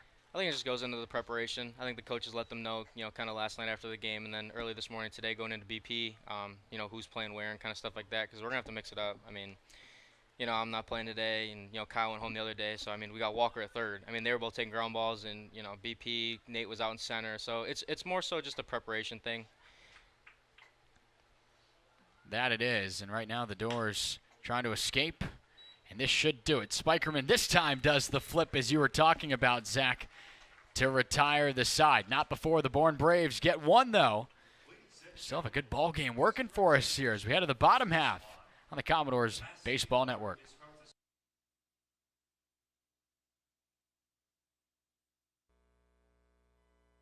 You could have a future big leaguer in the family. Become a part of the Falmouth Commodores community by hosting a player for the summer. Host families provide a home away from home for some of the best college baseball talent in the nation, and the bonds formed between the players and families can last a lifetime. All host families will receive a weekly allowance from the Commodores organization to help cover expenses.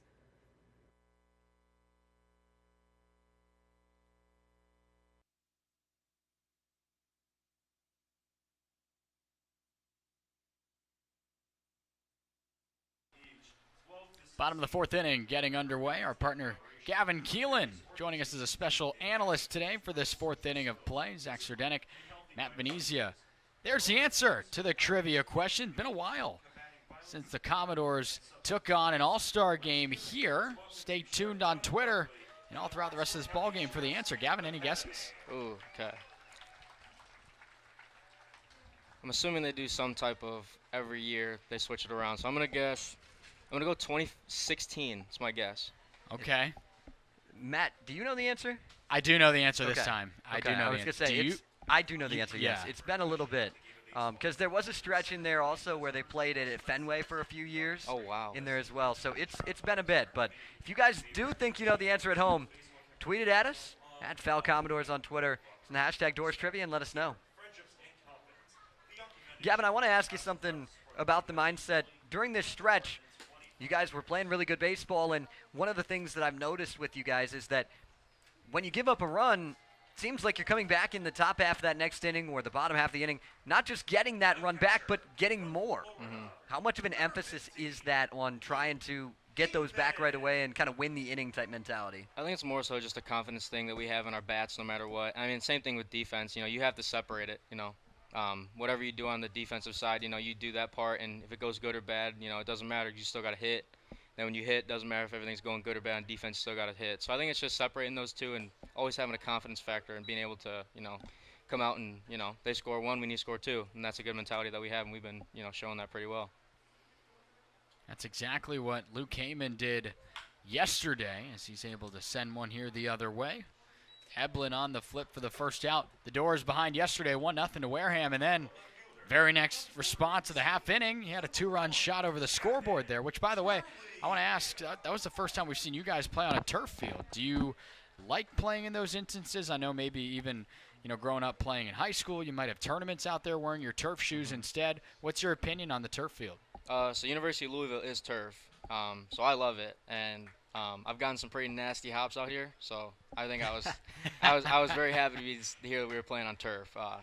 I think the adjustment with the turfs is difficult though, because you can't really get a grip in like you can with your metals in dirt or metals in turf or anything like that. So I understand why they don't want it, because it's easy to get wrecked, stuff like that when you use metals on the turf. But I just think it's really hard to get a grip, like how Walker kind of fell out, trying to run to first base, stuff like that. That can lead to injury. But other than that, I see why they do it though.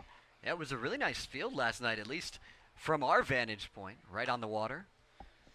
Also, I mean, you talk about the turf playing field yesterday, the mound being an actual dirt mound. It seemed like both pitchers and Riley Eichhoff, Braden Davis were having some trouble kind of getting a feel out there, because they're wearing, they're not wearing sneakers up there, are they? They're not wearing turf shoes. They actually have cleats on out there on the actual, a real mound that you would see in any other type of field. Right. I think it was just a big hole that kept getting dug out. It wasn't anything like, I think it was more so mound. I think it was just like all of them kept planting in the same spot, and I don't know what was happening, but it just looked like there was just like a big hole that they just kept stepping in. They just kept falling on their release points. Yeah, I talked to Ben King about that, and he said that exact thing. He said it was a huge hole, and it made it really tough to try and stay consistent throughout that. And I think you saw that from all the guys yesterday. There were a lot of walks from the Falmouth side, and a good amount of walks on the other side as well. Just guys being unable to consistently get that plant spot, and that messes with the release point. Yeah, all those walks, 11 of them yesterday. The most for Falmouth since July the 12th against Brewster. There were 12 in that ball game for Falmouth. Came away in a 9-2 win. A lot of free passes in that one. But nonetheless, you got to kind of be understanding of, in that case, that's how the game got away last night with all those free passes. And the beauty of summer ball, right? I mean, you got an opportunity the next day. Exactly. It's great. I mean, whatever happens the day before, you're going to have another opportunity the next day or the day after. Just keep working, get after it. So after that leadoff out to begin there from Luke Heyman, You have Gavin Turley working the walk there, who, by the way, he's coming around here at the right time. That was his best swing we've seen all summer long out there the other way. Oh, 100%. I mean, he's been really working hard at his swing, and he's really starting to figure it out. And I think playoff Turley and the rest of the season is going to be scary. We talked about it with him when he first got that hit, that the floodgates might open. Guy with that much talent finding his way through. It appears we have a pitch clock violation perhaps here, and that'll be on the arm out there in Henry Weicker. So from 1-0 you go to 2-0. That's the name of the game now. You like that. You're a hitter. You do in the case of Falmouth, that's for sure. The 2-0. Humphrey sends it back. What's your opinion on a lot of the new rules that are being implemented, whether it be the shift ban in Major League Baseball, you have the pitch clock, you got limited mound visits, the limit on the pickoffs. I mean, there's just a lot coming all at once. I like the bigger bases. I think it just gives more into what MLB wants to see with runners trying to steal bases again and not necessarily just a bunch of power. And I think taking the shift away is a huge thing. I think it forces you to, either, hit the ball the other way and be able to drive the baseball the other direction. I'm not a big fan on the pitch clock. I think it forces pitchers kind of to rush sometimes. I like that they're trying to speed up the game, but I think 20 seconds sometimes can get a little too quick. How much do you guys shift at Louisville? I know that, those rules aren't enforced in the NCAA, and so a lot of colleges will still shift a ton. Do you guys do that a lot? We do shift, and I think it helps out because some hitters are not disciplined enough, to be able to use the whole field. Sometimes they kind of get stuck, just pull happy and stuff like that. So you take advantage of that when they do that. And I will say a rule I didn't even think about, the shift ban, was Major League Baseball was also trying to promote the individual athleticism between each position. So you've got guys now making diving plays left and right. It's not just the shortstop who's showing off the big arm. You've got guys even at second base that are making some cool plays as well. That one was one right there, and out by an eyelash is Gavin Turley. He's retired there in that force-out situation. That's a really good effort from Eblin there up the middle. It's a nice play. I don't think Turley thought he was out, though. He got up and kind of looked at the glove, looked at the umpire, looked back at the glove, and then just kind of nodded and went back to the dugout. I thought that was close. I like that, though. I like the hustle, trying to beat the force early because you get there safe. Now it's first and second, one out, and, keep the inning rolling. Whether he was out or not, is that a play as a middle infield you can tip your cap to have a guy make a play like that?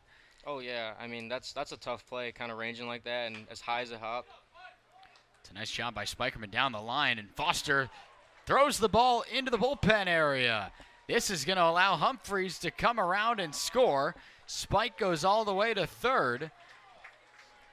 And depending on the baseball going out, I think they're going to make Spikerman maybe go back. They might make Spikerman, but I think they allowed Humphreys to score. No way. No, they're going to call him back. What I was going to say was he got to third base before that ball got out. Right. I think that run should have scored. And Humphreys is saying the same thing. Ooh, that's tough because none of the umpires are looking at third base there because they're looking at the ball. No, that's a tough call to make too, though. It is, and it's because of that. They're all trying to find where the ball is. Where's the video replay at? I mean, I'm sure we've got it here, but I don't think they could take a look at it. Right. But, yeah, that's unfortunate because that was the first thought I had when the ball got away was Humphreys going to get to third base in time? And was staring right at it. It looked like he did. And Humphreys is taking his sure time as he should, walking there to third base. A lot of us in awe and shock of that one right there. So it's a base hit single given to John Spikerman, but because of the throw going out, that's why Spike moves to second, and by rule, Humphreys can't advance by that much, and it doesn't matter. Bazzana puts it into right. Humphreys will walk in and score. Spikerman right behind. The throw gets cut off, and getting into second is Bazzana. The Doors get it right back. The rules go against him in the previous play, not this time. The Beaver brings him in for the Doors. You'll take it. Nice job by Travis to jump on that first pitch. Doesn't try to do too much with the inside fastball, just turns on it and pulls it through the hole. And just like we talked about coming into this bottom half, you give up one, you score two. Right. I mean, I think you just called on it for us to do it. Speaking into existence right there. And maybe we'll have to do that more often. Right. I mean, Travis is so clutch. He does that all the time. He's the guy on this team that, you expect something to happen, he'll make it happen. Picks up RBIs number 16 and 17 on the summer. A new leader breaking through the tie of 4 guys at the top of this RBI total for Falmouth. How important is it, Gavin, to play complementary baseball like that, where you've got multiple guys 1 through 9 contributing? Oh, it's just a confidence thing, and with your offense that 1 through 9 doesn't matter who's starting the inning, how many outs there are. You just know the guys are going to get it done every day. So it just boosts that confidence, that that swagger that we have on our offense, and it just keeps producing every game, and it's showing. Talk about swagger at the plate. Cade Snell has reached in every game he's been out here. What have you seen from him coming in really as the DH every day?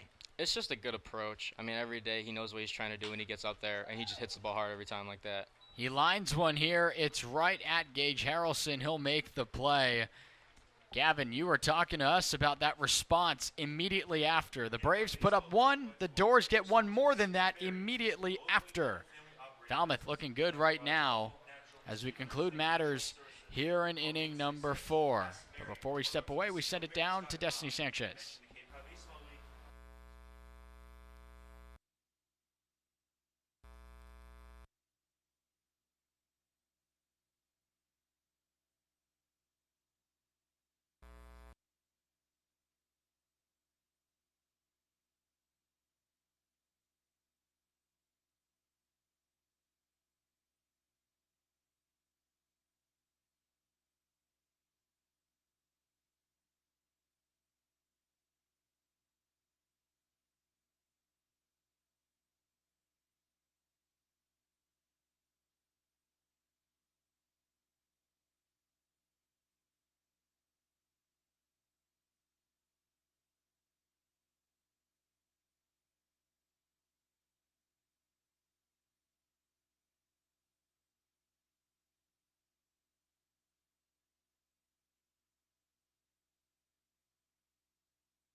We talked about what stands at the stakes here for Falmouth in this ballgame, and for Bourne for that matter. Right there, the Doors trailing by 1 point to Bourne for that 3rd place spot. And the way things are looking here with the Doors as we're approaching the halfway mark of this game, you would flip-flop with the Bourne Braves looking for win number 17 on the summer, Zach. And to look around the league a little bit, it's 8-0 at Spillane Field. Get to it all over the Gateman. That could put Falmouth back in a position up 5 games going down the stretch. Hugh Pinckney here, base hit last time, trying to put some good at-bats together here. Right now, Michael Barnett having the number of the Braves, who still to this point are out-hitting the Commodores despite the 6-1 deficit. Only 1 error, 2 along the side of the Bourne Braves. It's just been those walks and the hit-by-pitch that set up the big inning. Pinckney attacks it the other way. Turley backpedaling all the way in front of that Dunkin' Donuts sign for the first out here in the 5th. Elevated changeup. Pinckney knew he didn't get all of it. Got enough of it to send it close to the wall out and left, but not enough. Harrelson found the last out of that Falmouth 4th. He now bats 2nd here in the inning.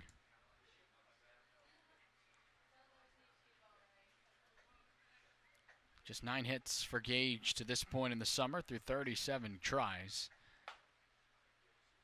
That slider looked pretty good there from Barnett. Just stays a little bit upstairs, right on the black, according to TrackMan.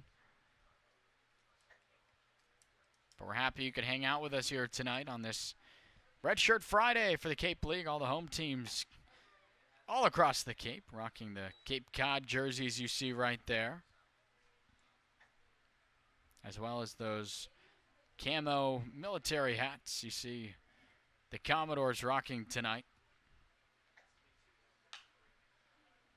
Harrelson a little late on this one.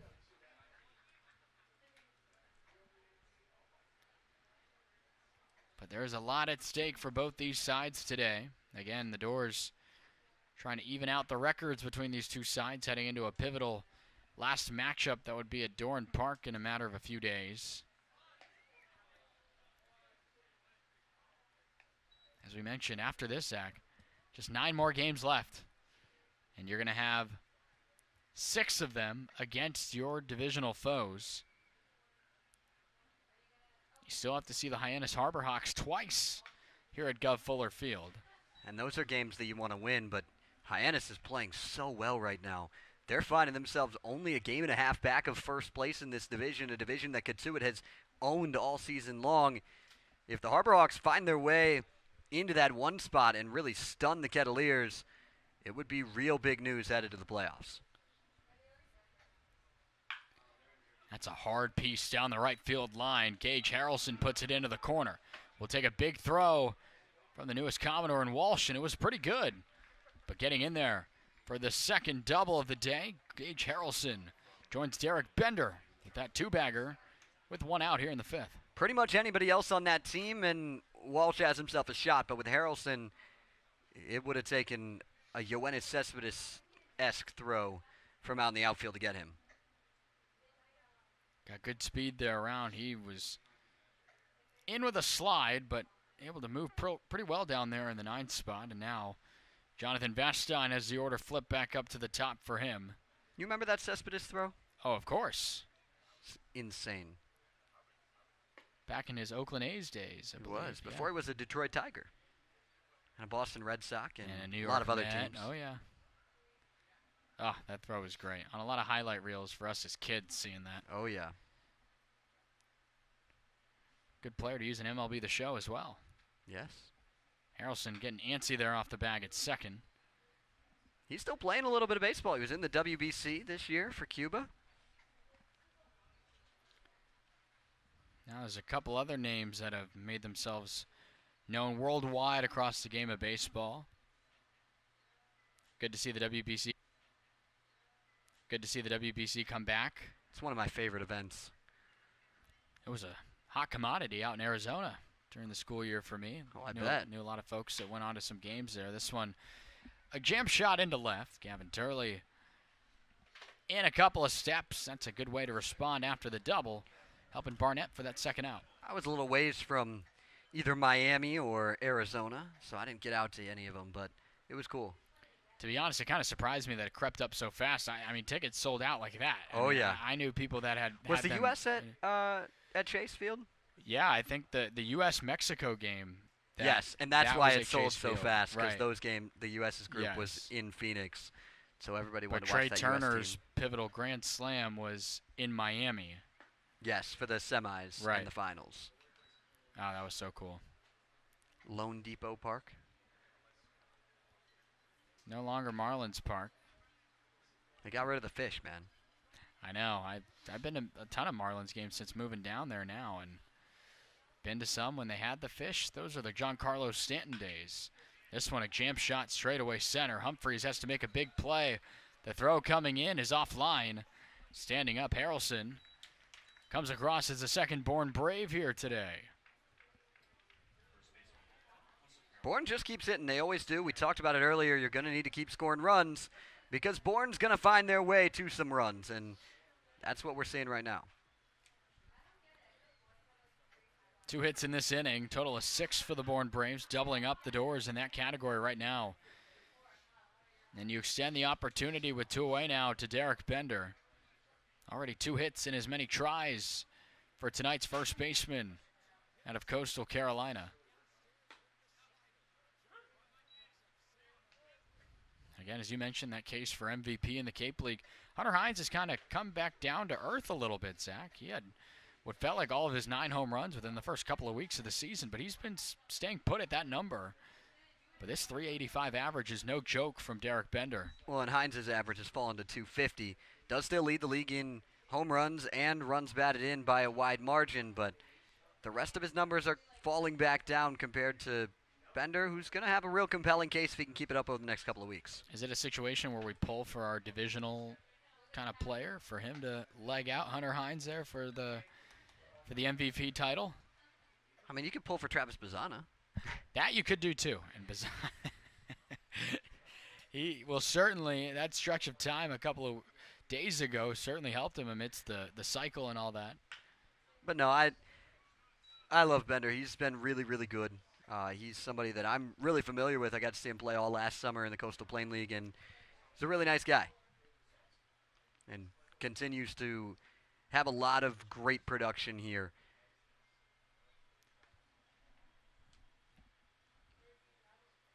The Doors trying to find some production here on the mound, looking to get out of this fifth. Fastball runs away. Now you present the chance for Eblin to be on the move. Caden Bodine awaits on deck. There is activity in the bullpen.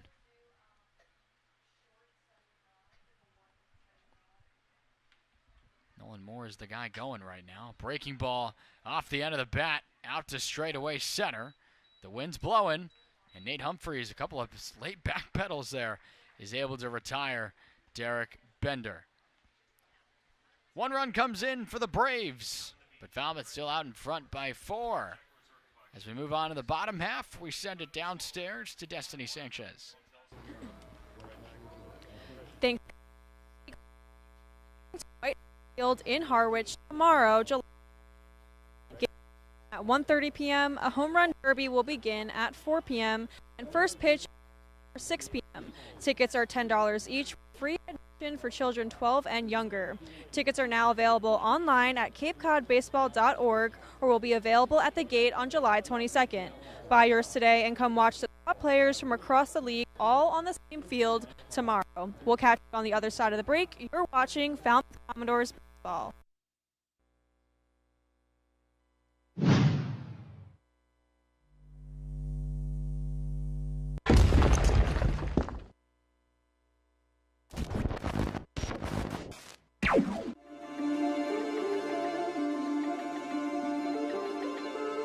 There isn't anybody else that you'd want in this position. Deep drive into right. It's a grand slam for Bazzana.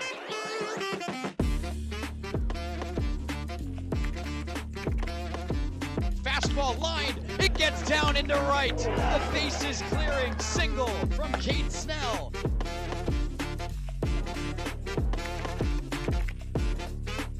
It's an RBI double for Gavin Keelan. Keelan gets back in. That's his third double already. Gets the hot stuff upstairs. Coe gets a swinging strikeout. Punch out for Coe for out number 2. Swing and a miss. Garrett Coe will get the save.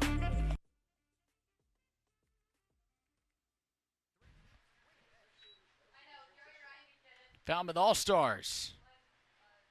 Nice little sequence of them there. Had one of them in the broadcast booth with us. All-Star on the field. We're still working on him to get to be an All-Star on the headset. He was pretty good. Yannick takes this one into the gap and left. Churning his legs. He goes all the way to the wall. Walker Yannick will coast into second with a leadoff double.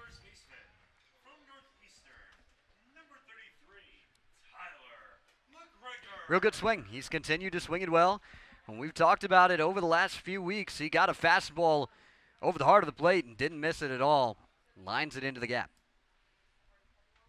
Yannick cruises into his league leading, or rather team second place double number. Jeez, couldn't get it out there. That's his 5th. But he stands there at second. Good way to start off this inning with Tyler McGregor right in there next.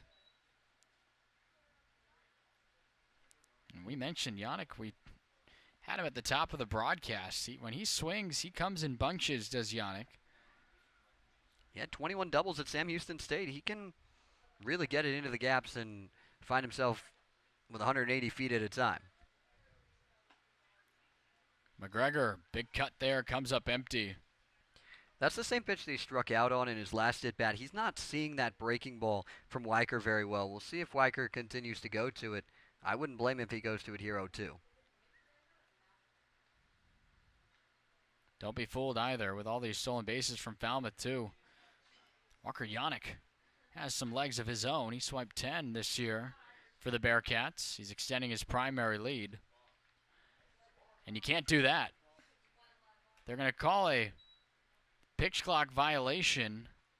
I think that's the reason he held up there. That was obviously a balk, but I think it was called dead before he got into his motion. Yes.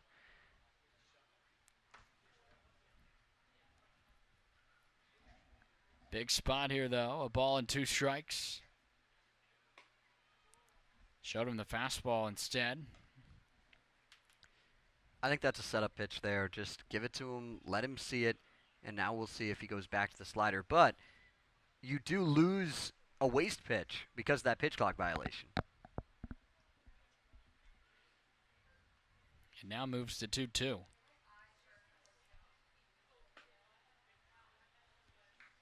Tried to work a pitch there on the inner third. It's a nice leave by McGregor. We've seen both arms try to go inside, and right now Jerry Martinez has been more favorable to the outer third than high and tight right there, like we saw that one. There is an open base to work with for Waker, with Barry Walsh awaiting on deck. Slowed him down a little bit there. It's a good job by McGregor to get something on it, and we keep going. That's a perfect spot for that breaking ball. Breaks away from him, but it still would have been a strike. He caught the corner at the knees, and so McGregor spoils it.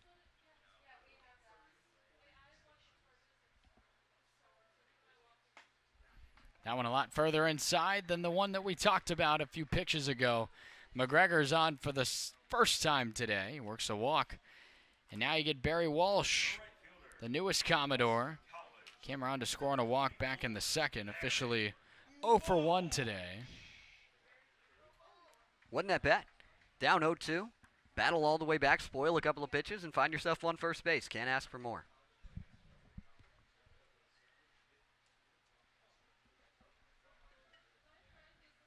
Hit 8 home runs this year for the Boston College Eagles. Did Walsh.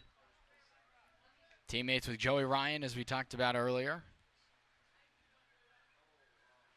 Impressive numbers this year, moving into his senior campaign. Holding down the corner outfield and right for Falmouth today. Slices that one a little bit foul there. But as you mentioned, Zach, got in right before batting practice started, took some cuts, ready to go. Jumping right in the lineup. That's all there is to it. Haven't really seen that just yet from any of these guys that get in right away. They kind of take a day to go through BP and maybe just get a feel for get their bearings a little bit, but not for Walsh. He's right in there. And now he's behind 1-2. It's a real good breaking ball. Just slide it right back into the zone, and Walsh swings through it. Looking to battle here.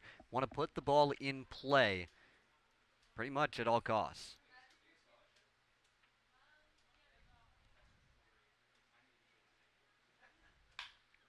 He sends one right back up the middle, and it'll leak through into center field for a base hit. Yannick comes in to score. Welcome to Falmouth, Barry Walsh. He picks up his first hit and his first RBI.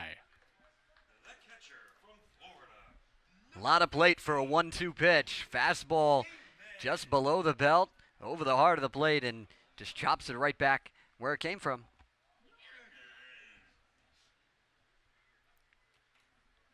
Now a mound visit being had here to check on Henry Weicker, who's ate up some innings here. Sent Zach Grace left in the second inning, and this will be the day for Henry Weicker. A new arm will come in to take on Luke Heyman. We'll let you know who it is when we come back on the Commodores Baseball Network.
Former Chapel Hill right-hander getting ready to go to the New Jersey Institute of Technology next season.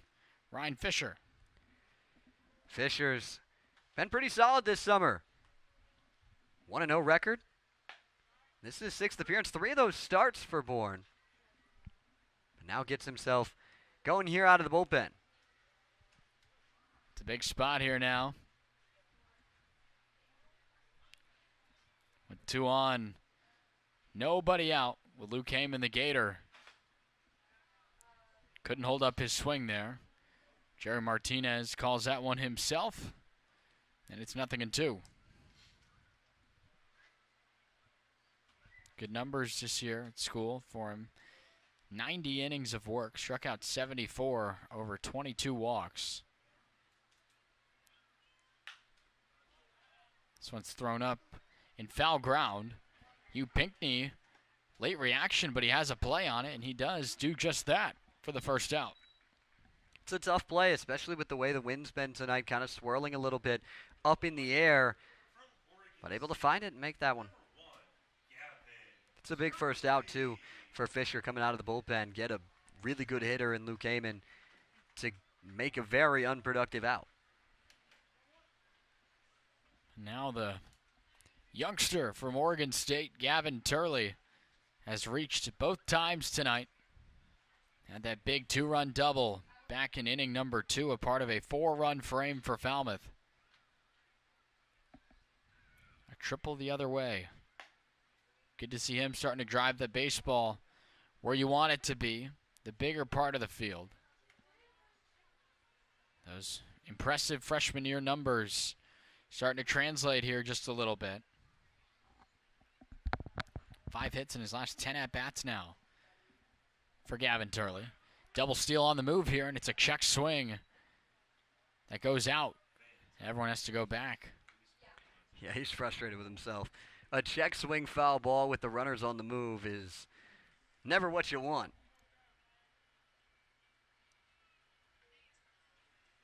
Definitely wasn't expecting a double steal either with McGregor, the lead runner, second base, but he got a really good jump.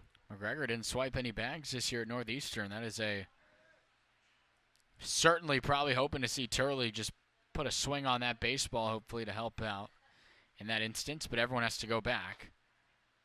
This one runs a little bit inside. Again, that ball looks like it gets a decent amount of the left corner of the plate, but Jerry Martinez not really calling anything on the inside there.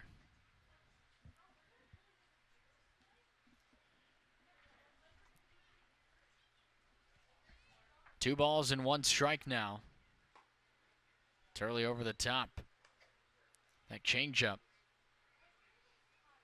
And after the first 2 men, rather the first 3 made it on, you got Fisher trying to work out of the trouble here. You got the pop out right there from Pinckney.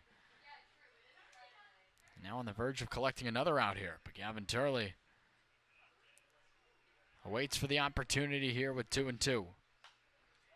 Really late decision there to throw his arms at that baseball, and he stays alive. His hands are so quick that at the end of the day, it can be a late decision, and he'll still get a piece of it, spoil another pitch.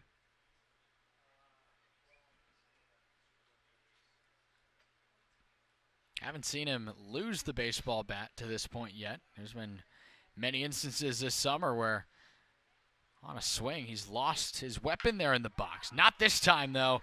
He splashes one into left. It eats up Kuroda Grouder. The throw in, and McGregor with a slide. Didn't even need it. He's in. It's another RBI for Gavin Turley, his 3rd of the day on his 2nd hit. He's reached all 3 times, and Falmouth now leads it by 6. The Doors have 8 runs. 7 of them have come across with an RBI. 1 was on a wild pitch.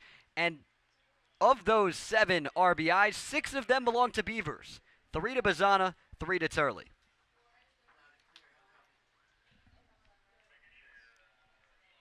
Double damage from the Oregon State Beavers in the lineup tonight. Gavin Turley having his best game so far for Falmouth. And now it's Nate Humphreys. Nate has reached all 2 of his times. It was a hit by pitch in the 2nd. Reached on a fielder's choice last time and has scored on both opportunities of getting on base. has a 3-game hitting streak that he's trying to extend in the process as well. But he's ahead of it now, 2 balls and no strikes.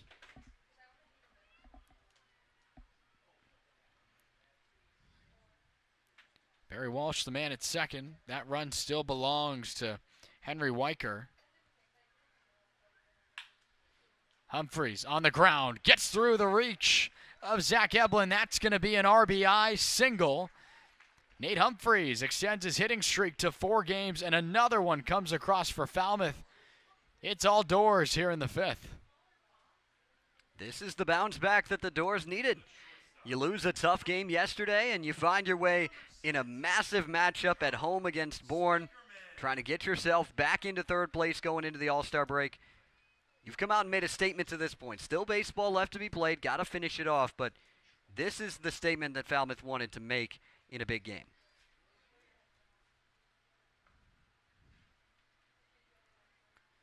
John Spikerman has also reached in all 3 of his tries. 2 walks to tonight's shortstop for Falmouth. And then was given a base hit but reached onto second because of a throwing error. Good to see John get a hit. He had gone a couple of games without one. But with John, it's almost like it comes in bunches. It's hot and cold. It does, and he's worked good at bats today. Those 2 walks were good ABs, and then that bunt single that he had, he's just continuing to make himself at home, and he's always, at the very least, a very tough out. Obviously, it was ruled a bunt single, a successful one to Spike. But that's a tough play for anyone because of how much speed he has beating down the first baseline.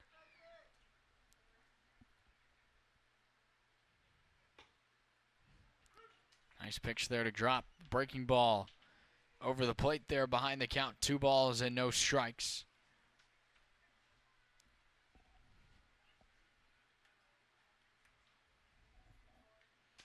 But the Doors putting it together now. Now out hitting the Bourne Braves. Entering this frame, the Commodores had only 3 hits in the ball game. You've gotten 4 right now just in this inning alone. Typically that means offensive outbursts, and that's what we've seen in this inning right here. 2-2. Off the end of the bat from Spikerman. Gavin Turley's got speed, but a big arm from Kuroda Grauer gets cut off. Almost did, actually. It comes in onto Pinckney. Foster was fielding it, at least looking like he was the entire way. And it's an RBI sacrifice for John Spikerman. And the 10th run of the ball game comes across. Nice job to get the ball up in the air. That's what you have to do with a runner at 3rd base, less than 2 outs. It's good baseball. Hit the ball up into the air, deep into the outfield, and allow that run to score.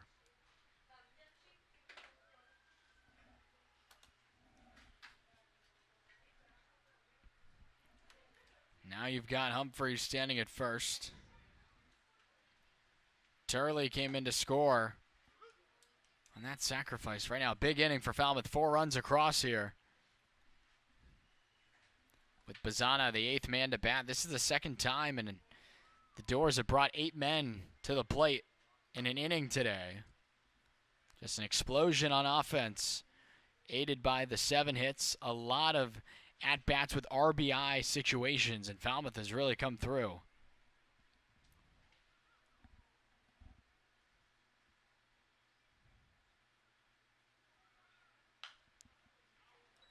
Bit of home sweet home action here for the Doors. Had that rough game at Mass Maritime yesterday. Get back to the Gov and get right back to that home cooking. Getting all started with the leadoff double from Walker Yannick. He's in the hole right now. Cade Snell, the only Commodore, has not seen a plate appearance in this at-bat. Going is Humphreys. The throw gets away. There's a little confusion behind the plate from Jerry Martinez here saying. So, Hugh Pinckney, it's 1-2 with two outs. The ball is tipped into the glove of Pinckney. And then Pinckney says he's trying to transfer the ball out to try and throw out the runner. And so it should be a foul tip into the glove, strike 3, and the inning's over is Pinckney's argument. We're going to see. I think he's right. We'll see what the call is. But they say no. I thought when Pinckney stood up that he was trying to transfer that ball out, and that's when he lost it. At the end of the day, though, the inning would have been over. That throw wouldn't have been necessary. It's a tough spot for him, and Bazzana can make it hurt, too. Never want to give this guy fourth strike opportunities here, and that one could have ended the inning. This picture drops off the table there, outer third, to even up the count at 2.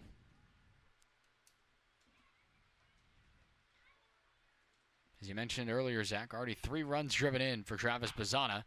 Looking for more. He pulls one down the right field line. That's a base hit. He's got speed and wants second.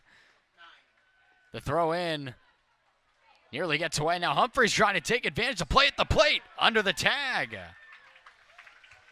You're right. He makes it hurt. You extend the opportunity. Another run for Falmouth. That's heads-up base running. As he comes on around, they're going to give the throwing error to Diggs out there. Tried to get to it quickly and just couldn't pick it out of the dirt. What a slide, though, from Humphreys to get around that one. 7 runs over the last 2 innings for Falmouth, just blowing this game open. Despite consecutive innings with the Braves putting up a run. And the Doors are on the verge of batting around. On the first pitch, Snell sees. Foster and Pinckney can only just watch it sail into the visiting bleachers here at Gunfuller Field.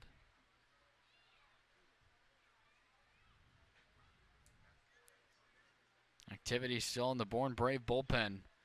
Getting after a group that really, I mean, you have the second lowest earned run average on the Cape at 3.82. Second lowest amount of earned runs allowed. Not the case today. It's been Falmouth, especially this, now at this point, what, the 4th time through the order has certainly found its hitting shoes here. It's been 5 Falmouth hits over the last 9 at-bats for this group.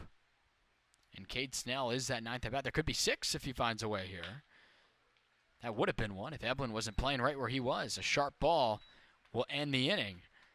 But not before the Commodores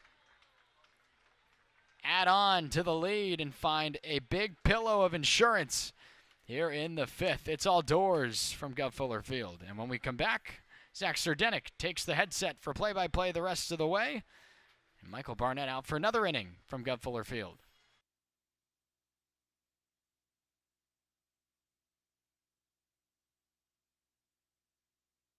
Destiny Sanchez here with Falmouth's Chief of Police, Jeffrey Laurie. Jeffrey, we're at the Centennial Celebration. How's it feel to be here today? I tell you, I'm excited to be here. I started July 1st. I've been here 2 weeks, very busy, beautiful community, been very welcoming to me, and honored to be here to celebrate 100 years, the Cape Cod League. You know, it's just been a fantastic couple of weeks. Been busy, a little tired, but look forward to meeting everyone in town and really enhancing the quality of life and the services that we provide at the Falmouth Police Department. Just like the Commodores, I've got a fantastic team, and we're looking to get going and get to work and roll out some really cool new initiatives and programs to better serve those folks who are entrusted to protect. Yeah, you mentioned you've been here for about 2 weeks now. What has been some of your favorite places in Falmouth or favorite aspects of the town? There are so many. So I got to tell you, from the Heights to Silver Beach, I mean, the beaches are absolutely gorgeous. You know, meeting some of the different business owners in town, and I got a lot of favorite spots, a lot of restaurants, great food out here. And like I said, people have been extremely warm. We have been busy, and there was some negativity that we've dealt with, but to watch, you know, a local business, Shipwreck, you know, close their doors early. Top of the 6th inning, 11-2, Falmouth in front, and back on this day in 1974, Russ Peach with a no-hitter. Victory over Yarmouth. Michael Barnett, not a no-hitter, but he's pitching pretty well and has himself a major advantage as he goes out for his 6th inning of work. Just a little bit of trouble over the last 2 innings, getting up a run in each of them, but And you have as much offense as you do, like right now, it doesn't really matter. Bodine sends one to Bazana for out number 1. Also, sorry to Katsuit, but I do have to mention it because it goes with the This Day in History. Talking about no-hitters, Kettleer's 7 hitless innings against Wareham at Spillane. They're just 2 innings away from making it a special night. They can clinch a playoff berth. They've got an 11-0 lead. That's pretty close to done. But if they can go 2 more innings, we'll see. It's at the point in the game where you can say it. You know, you're not supposed to say it. Well, I'm not involved in that broadcast, so. That's true. Kendall Diggs takes upstairs to start him off. He's 0 for 1 with a sac fly to this point in the ballgame. Braves have scored in each of the last 2 frames, but Falmouth with many more in those frames. That's really pushed this lead up to where it stands at 9. The Doors trying to even up the season series with the Braves and jump back ahead of Bourne going into the All-Star break and take hold of that 3rd place spot. 2-0 swinging. Diggs with a deep drive out to right. Long run. A diving attempt is not made by Walsh. Humphreys gets it in quickly, holds Diggs to a double. But a 1-out man in scoring position now for Bourne. Just tried to run in the fastball in the inside 3rd. Got the hands in front of it. Was able to drive that baseball. And great effort from Barry Walsh nonetheless there to try to get on that ball in the gap. Got to it quickly, though. He recovered in good time and still delivered the throw despite diving like that. He didn't give up on the play, even with the help of Nate Humphreys from center. Here's Cam Foster taking a called strike on that slider. Foster struck out on 3 pitches, all of them being sliders in the 2nd. Flew out back in the 4th.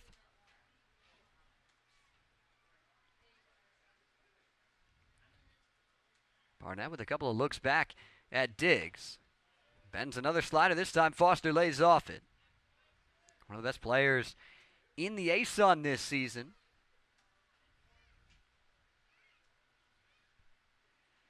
Liberty, a real good program out there in Lynchburg, Virginia.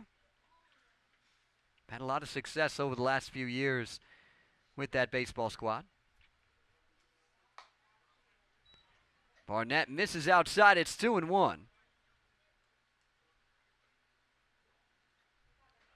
5 1/3 innings pitched to this point for Barnett. Is already looking at an outing that has been really successful. Trying to finish off a 6th inning of work and get through it. It's 2-2.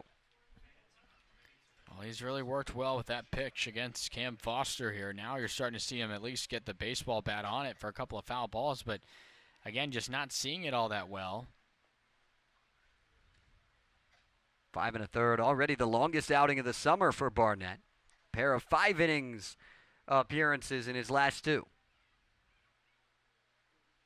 The break even. Low and outside. Pulled the fastball a little bit. Runs it full to Foster.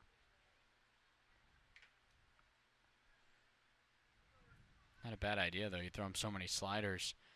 Speed him up. Outer 3rd. Make him beat you the other way with that spot. But as you mentioned, just yanked it a little bit. The payoff. Fastball low and outside. Just like that. Foster finds himself aboard with 1 away. They're on 1st and 2nd for Kuroda Grauer. Yeah, just kind of, again, just spiked that one, not anywhere particularly close here. That's only the first walk he's issued today, though. Much better than the performance yesterday from the Doors. Kuroda Grauer, one of the best players in the Big Ten at Rutgers the last couple of seasons. Big Ten All-Freshman team in 2022. Hit .298 in 2023 with the Scarlet Knights. Scored 56 runs for a Rutgers team that took a slight step back from last year, but was still pretty good. They had a program-defining year a year ago and quite controversially just missed the NCAA tournament in 2022 with a team that won a ton of games. That's been the name of the game. There's always a couple schools that feel like they were left out. RPI and all those different things come into play from the committee. Breaking ball catches the corner as Barnett finds himself ahead of Kuroda Grauer. Strikeout and a ground out. For Kuroda Grauer to this point, Barnett would take another ground out right here.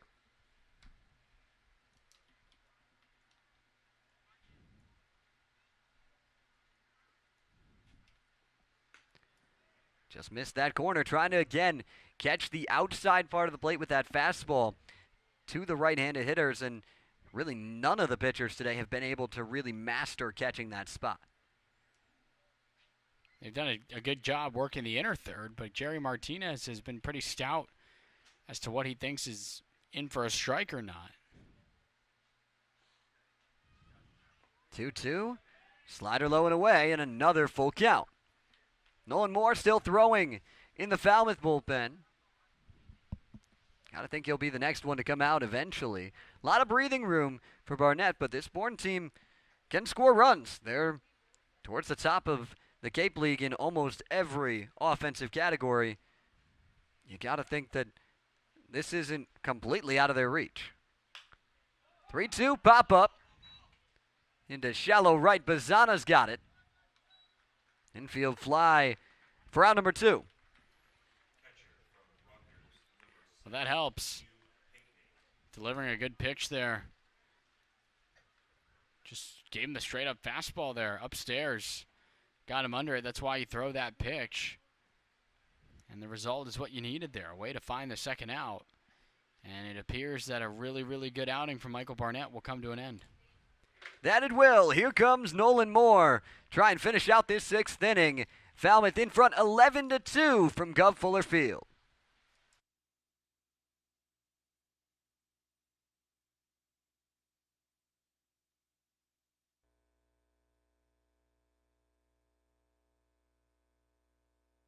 Everybody, welcome inside a new episode of Behind Closed Doors. Saxon here with Commodores infielder Travis Bazana. Travis, coming out here the last week or so, how have you been adjusting to life on the Cape?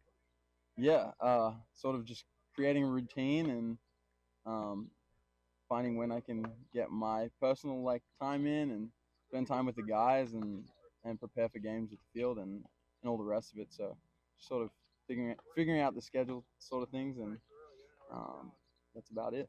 And this is your first summer playing summer ball, right? I played summer ball as an incoming freshman on the West Coast.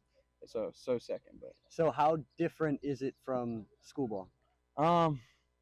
It's different. There's a different type of energy, sort of a loose feel. And yeah, when you sort of getting to know guys and building relationships, it's a different atmosphere than when you've kind of built those relationships throughout the fall and throughout seasons in college ball. But it's great fun, and the competition here is unbelievable. So yeah, different to anything else I've played in before, but I'm loving it.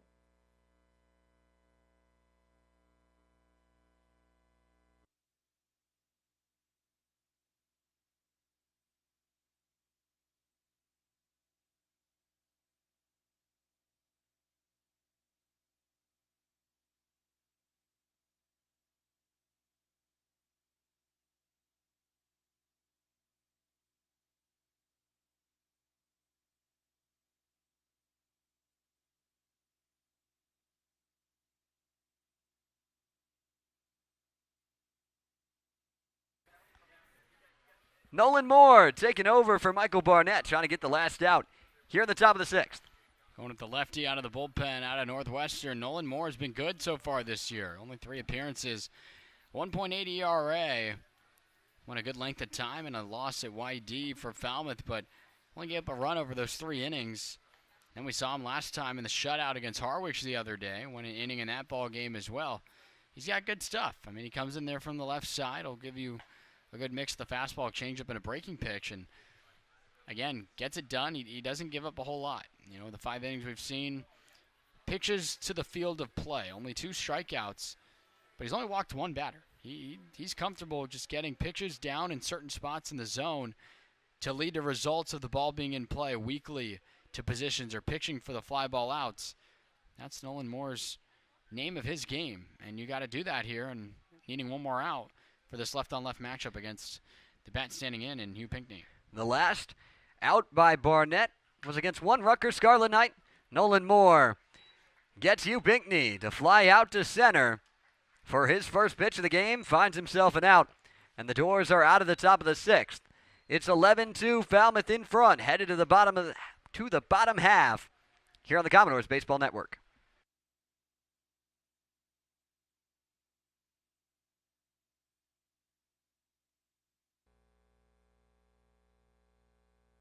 What makes you so good at what you do and separates you from everybody else?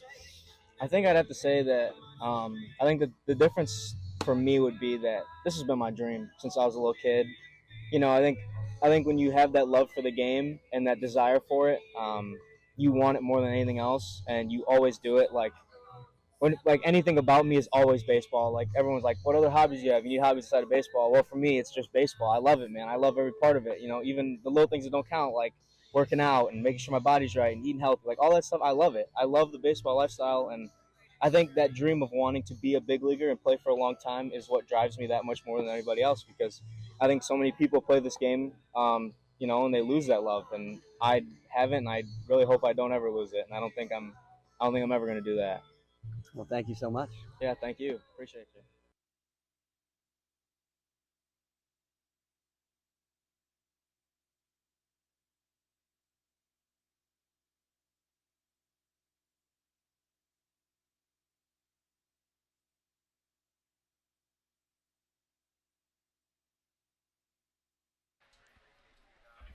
It's 11-2, Doors in front.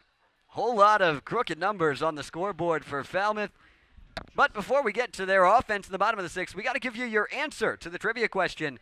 The last time the Falmouth Commodores hosted the All-Star Game, all the way back in 2003. We'd have to check, but it was funny when we asked Gavin Keelan when it was. We don't know if he was born yet, being that he was just finishing his freshman year. I don't believe he was. Louisville. That's funny because that's crazy to say. I mean, we're not that much older than Gavin Keelan, but to say that 2003 was before his lifetime. I was born in 2003. Well, before 2003. Well, yeah, exactly. So that's the funny part, that some people maybe, you know, now, again, a lot of these kids, freshmen, getting the center stage here in the Cape League, and time's just flying on by. But a new arm out there, Justin Lavelle. We saw him last time. We saw these Bourne Braves, Zach, and Lavelle brings it in there from the left side at 2.7 ERA. His lone appearance on the summer was against Falmouth back on July the 13th. He went 3 1/3 against the Doors, gave up 4 hits and a run. Falmouth saw him relatively well, given those 4 hits over that stretch of time. And for Bourne, you're just trying to eat up innings at this point. But also, thing that we need to talk about with that is this is still a scouting league. These guys are trying to get looks, and a guy from a smaller school like Lavelle at Palm Beach Atlantic University down in Florida, he's looking to show what he can do, and even in a game like this where Falmouth is in firm control of it, there's still a spot for him to come out and try and impress. Certainly, absolutely, and that's what presents yourself here with a chance. Again, all these at-bats for these guys, you don't want to let off the gas pedal. Walker Yannick led off the bottom of the 5th with a double. That started a 5-run rally for the Doors to break this game wide open at 11-2. Lavelle starts him off with a fastball at 90 miles an hour. Get ahead of the Sam Houston State Bearcat. Went upstairs, and it's even.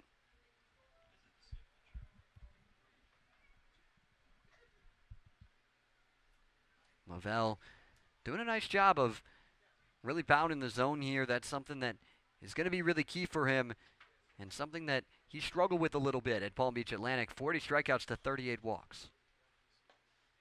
Runs the breaking ball in to make it 1-2. Zach, you say he runs that breaking ball in. I mean, he literally, it's almost like he just pulled that one in the way it went. That ball starts off the plate, but then comes back in. Back foot slider there towards Yannick, all the way to the back foot. Hugh Pinckney's got to adjust the straps on the shin guards there, but seems to be good to go. It's annoying sometimes. The clips will come undone, and they make it difficult to move back there. Always worth calling for a break. 2-2. Just seeing from our view here, too, he's got the straps underneath his cleats, too. They tie around the bottom of his spikes there. Some guys do it that way to still, again, stay uniform. And Yannick lost the bat as he popped that one back to the screen. You know, they say fight off the baseball in that spot. Usually you try not to fight off the bat, but Yannick will get another shot. At least he didn't come up empty. that's true. Now Gavin Turley won't be the only one to get joked around with in terms of holding on to the baseball bat. But no, as you said, a good cut there to see another one from Lavelle.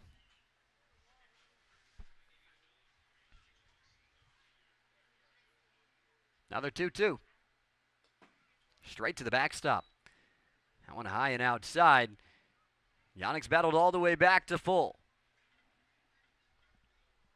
That's interesting. There's a lot of shakes of the head there from Hugh Pinckney back towards his own dugout. I'm not quite sure. Normally, if that was a cross-up, you'd have the guys go talk right away, but didn't really jump out of the croucher and let that one sail all the way back. 3-2, mile-high pop-up. Eblin has a beat on it to retire Walker Yannick. Got underneath that one. Fastball, middle. It's what happens when you throw all those foul balls. It's almost like, okay, here it is. Let's see who wins the battle. And right there, Yannick just getting underneath the fastball in a real good spot to drive, and he's retired.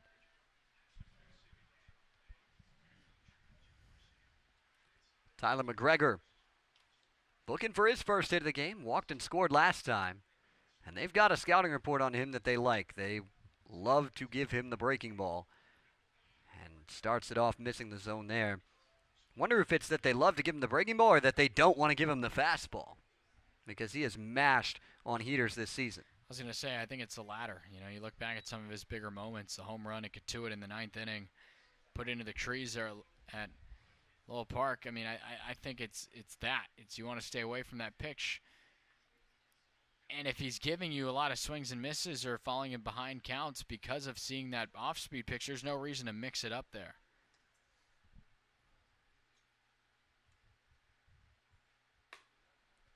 Back ahead in the count. But right there, you show him the fastball, but you put it in a spot where he can't hurt you. He's not willingly going to chase a pitch that at that point is up by his shoulders off the plate there.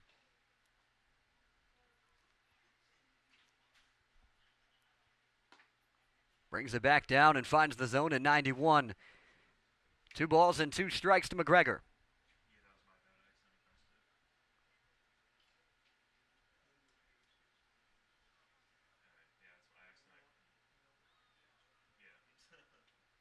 Lavelle trying to work himself through this one.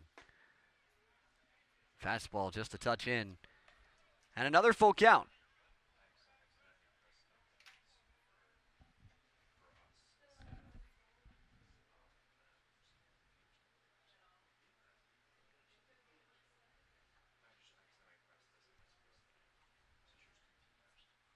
Barry Walsh on deck. 3-2 in, ball 4. McGregor works himself his second walk of the outing. The Doors continue to get traffic on the base paths against the Braves. That they are. That's the 7th walk this Bourne Braves group has surrendered. And typically, I mean, this team, when you look at that number, the least amount of walks surrendered, just 120 this year, and that's very least amount across all the Cape teams. Not today, though. Bounces in the first pitch to Walsh. Also a Bourne staff that strikes out a good amount of hitters. Almost 300 punch-outs for this team. Just 2 tonight. Doors have put the ball in play when it's been in the zone. A tune of 8 hits, helping to get those 11 Falmouth runs. Walsh sends one right back towards us here in the press box. Had his first hit of the summer in his last AB, an RBI single in that 5th inning. Now up in the 6th. When you can get the middle to the bottom of your order getting their 4th plate appearances in the 6th inning, you know you're doing something right. It's been a lot of next man up here for Falmouth, literally. There's been a lot of those walks, hit by pitches, balls put in play. Called strike to Walsh. It catches the inside corner. That's one of the first strike calls we've seen today, looking on a pitch inside like that. It looked a little in. I still think it's a strike, but hasn't always been that same call behind the plate. Breaking ball runs in, brushes back Walsh, and gets to the backstop. I almost thought it hit Walsh. I thought it did too. I thought he was about to take off his Evo Shield, shin guard there to head on down, but nonetheless, an honest man back there says it didn't get him, and we continue on. Another RBI chance for Walsh.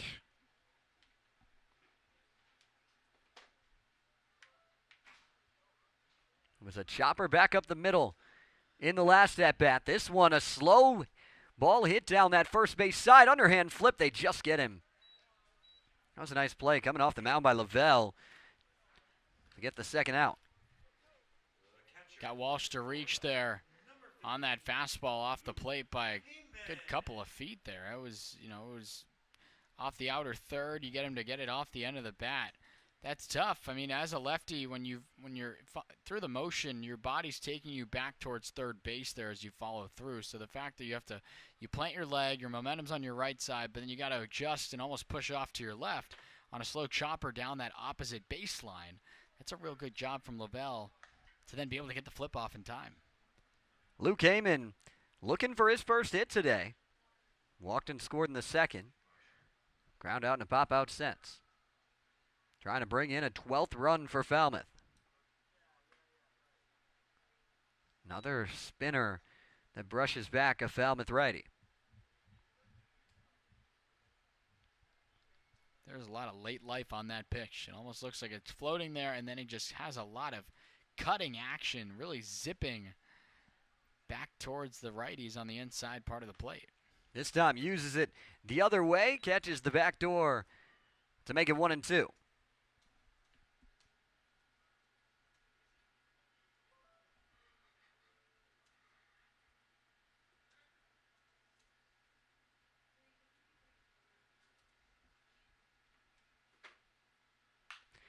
Goes to it another time, and Heyman just a little off it, spoils it back. Did a real good job of waiting on that one to get to him. Obviously, just missing it, sending it straight back. But he wasn't out in front of it. That's a foul ball on that pitch when it goes backwards. That's okay. You can live with that. Another 1-2. Check swing, popped out of the glove of Pinckney. Here comes McGregor. The tag is going to be an out because McGregor missed home plate. They're going to say he eventually left the baseline. They said no tag, but they also said that he didn't get home plate. And the side is retired here in the bottom of the 6th. 11-2's the score. Falmouth in front, headed to the 7th on the Commodores Baseball Network.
Nolan Moore out for a full inning of work now after coming in to get just one out and get Michael Barnett out of the 6th. First pitch here laid down. Yannick coming in, throw on the run, not in time, and Harrelson finds himself an early single. That's an infield knock. You're kind of looking for that right out of the box. It looks like that's what the play's going to be, but not your traditional third baseman. Walker Yannick is a catcher, as we all know this. He's got an arm, and that was a really good play. Off balance there, his momentum taking him towards home plate, but to throw it across his body with that kind of zip, that was impressive. Flips the lineup card for Jonathan Vastine. Nolan Moore doesn't throw hard, but throws a few different pitches and mixes them well. Vastine and Eblin, the next two in the order. Blows that by him at 81. That's not something you see often at the SEC level. In Vastine, he doesn't see 81-mile-an-hour heaters, and you know the breaking stuff's good when Moore can blow it by you at 81. There goes to the changeup. Gets ahead, 1-2. Yeah, it's such a good sequence for him to be able to do that. It's not that much slower of a pitch, but that subtle movement. And he hasn't gotten beat by it this season. He's been real good.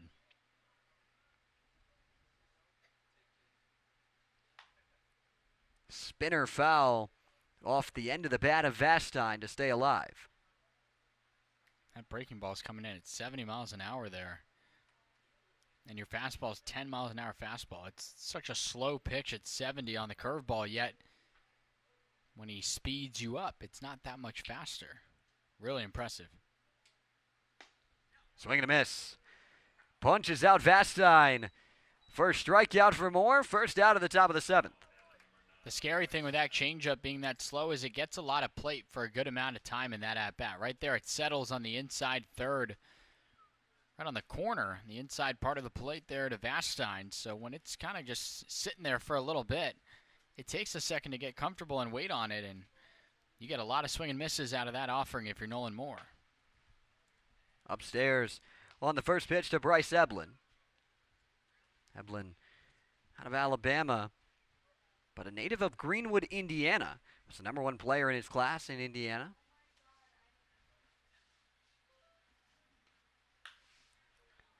Way out in front, pulled this one towards the police station. To our right of the press box, down beyond that first base line. You got to get really out in front of a ball to pull it towards the police station, and he did. They tell you not to go in there, though, for foul balls. Yeah, don't do that. Big swing and a miss to get to 1-2. You shouldn't trespass anywhere, but you really don't want to trespass in a police parking lot. That's probably not a great idea. You can find foul balls in other places around the park. I'm still looking for mine. Yeah, well, you're pretty stationary during the game. 1-2, swing and a miss. Moore. Back-to-back punch-outs against the top of the order. He's going to look to make it 3 against Derek Bender. Zach, he hits the exact same spot he got the swing and miss from Vastine in the first at-bat, except that time it's the curveball, not the changeup. So, again, to have the ability to locate like Nolan Moore has tonight in particular with that same spot, just with a different pitch, night and day. Bender flies it to left. Turley puts it in the back pocket for out number 3. It's time to stretch. Falmouth in front, 11-2 from the Gov.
Bottom of the 7th inning. Last game before the All-Star break. 5 Commodores headed to White House Field tomorrow to take part on the West Division side. Yeah, we've talked about time and time again Travis Bazzana, the starting left fielder for the West Division, and we should see some of these other guys out there. I'd imagine Garrett Coe or Joey Ryan could have their name called in that game, depending on if they pitch tonight. You were expecting in this close divisional matchup that you might see them in a tight game. I think we probably would not, given the outcome here in this 7th inning now, with the Doors on top by 9. But hey, we had Gavin Keelan with us earlier, the All-Star broadcaster. I mean, it's been a good mix of fun here between those guys who have obviously had a really, really good summer here on the Cape. They have continued to produce for this Falmouth team that has turned it on into the second half of this season after a really slow start. Now a chance to get into the All-Star break in 3rd place and above 500. Not something at all that you would have thought from this Falmouth team back a month ago. Even towards the end of June, back June 26th, they were 3-10-2, had lost 5 straight games. Now here on July 21st, a chance to get to 17-16-2 and be in 3rd place in the West going into that All-Star game. I mean, there's still work to do the rest of the way, but you like the way the Commodores respond after that tough loss to Wareham.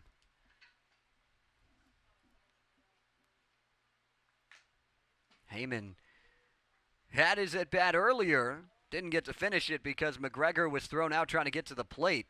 They said that he didn't touch home plate on that slide, so Heyman gets to resume his at-bat against Lavelle, and he's immediately down 0-2.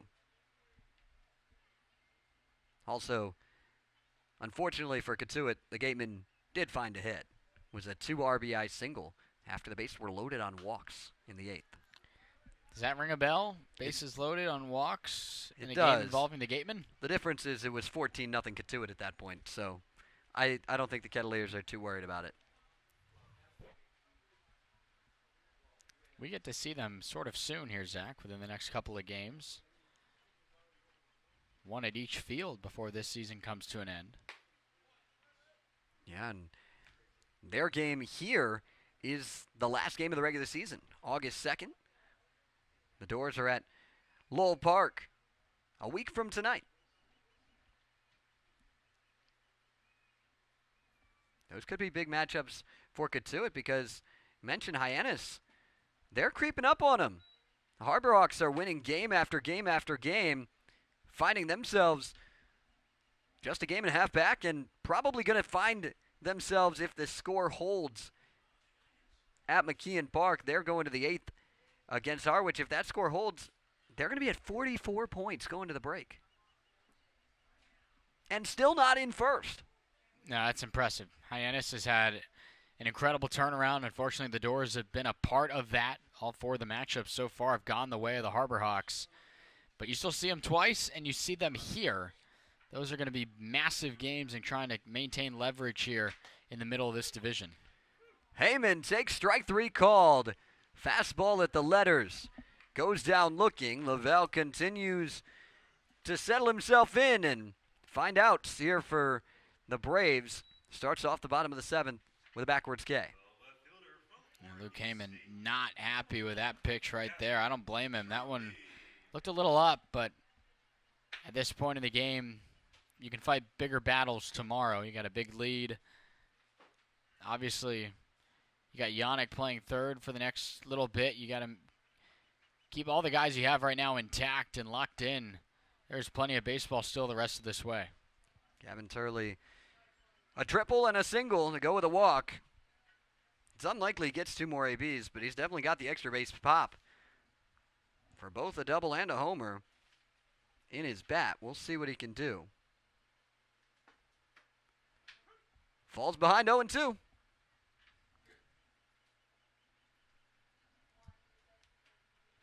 But again, just really good numbers from Gavin Turley today. The 3 RBIs. He's missing some of the easier pieces of the cycle. The home run and the double today. He's got the hardest one already. Fouls it back. Puts himself with another chance. Would probably need another big inning from Falmouth to give him another at-bat to potentially get towards that. But it's been impressive. The Beavers and the Falmouth order have been really, really vocal today. Been a big part of what you see on the scoreboard. Takes the breaking ball outside. Tried to go to the back door. We saw him do that a few times to Luke Heyman in that last at-bat. Well, mentioned the 40 strikeouts to 38 walks, but overall he had pretty good numbers at Palm Beach Atlantic. 2-0 record with a save. 17 appearances for the Sailfish of Palm Beach Atlantic. I'm very familiar. I feel like when you're down in that area and down by the ocean, you got to have something fun. The Sailfish is cool. I like it. Oh, yeah. No, that's a great nickname. And around that part, you got the intercoastal. You got a lot of waterways leading out to the ocean. It's a very unique and Florida very well-known name there for a school. Turley continuing to stay alive. I still don't think it can beat Liam Paddock's school, though. Reliever in this league that we've seen a few times here at the Gov, and his school name that he was at before he's transferring, the Spokane Community College Sasquatch.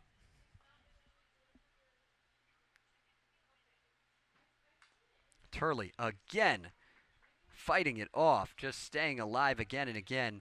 Paddock out with Chatham right now. Zach, to get back here to Gavin Turley, just the patience to stay on a pitch like that obviously I don't think he was looking for. He was looking for something quicker. That slider takes a second to get back into the righties here. A couple of weeks ago, I think Gavin Turley's swinging out of his shoes on that one. There he stays with it. He fights it off and might get himself the pitch he actually wants. The 8th pitch of the at-bat, a backdoor breaking ball catches the corner, and Turley heads back to the dugout. Another backward K, back-to-back, and 2 up, 2 down in the bottom of the 7th.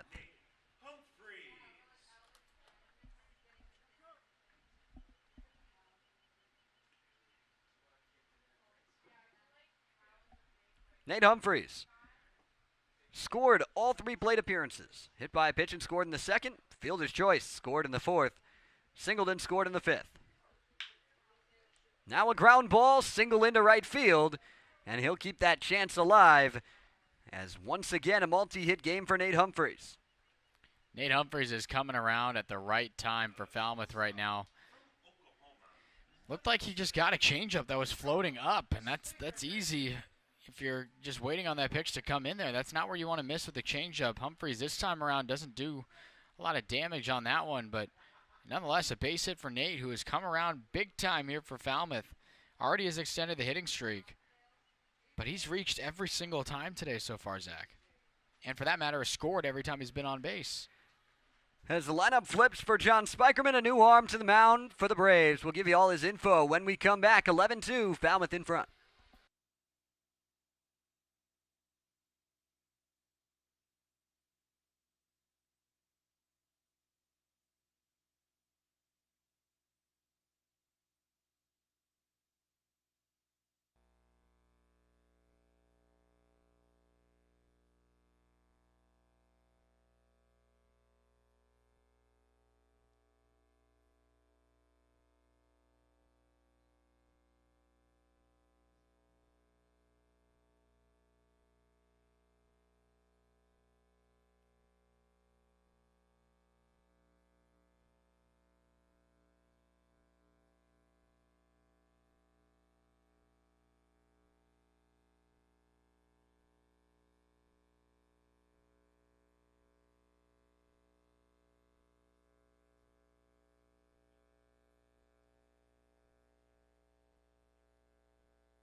John Spikerman steps up to greet the new arm out of UMass, Max LeBlanc. Max LeBlanc takes over 11 instances this year, 4.55 ERA, 27-plus innings pitched, struck out 33 over 19 walks, Zach. Only seen him twice here on the Cape so far, and 6.0 ERA in that limited amount of time. Total of 3 innings, 4 strikeouts, but no walks.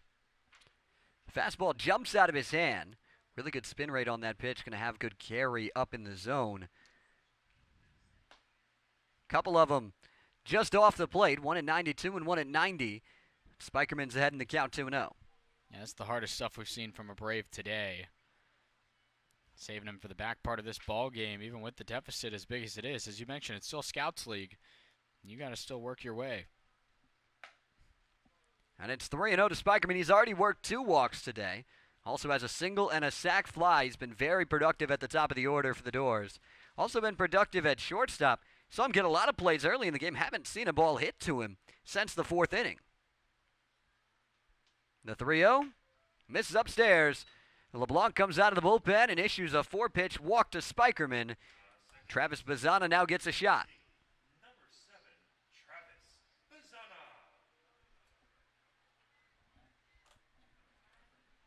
Bazzana strikeout in the first, but since then extremely productive. A sac fly, 2 RBI single, and then a double.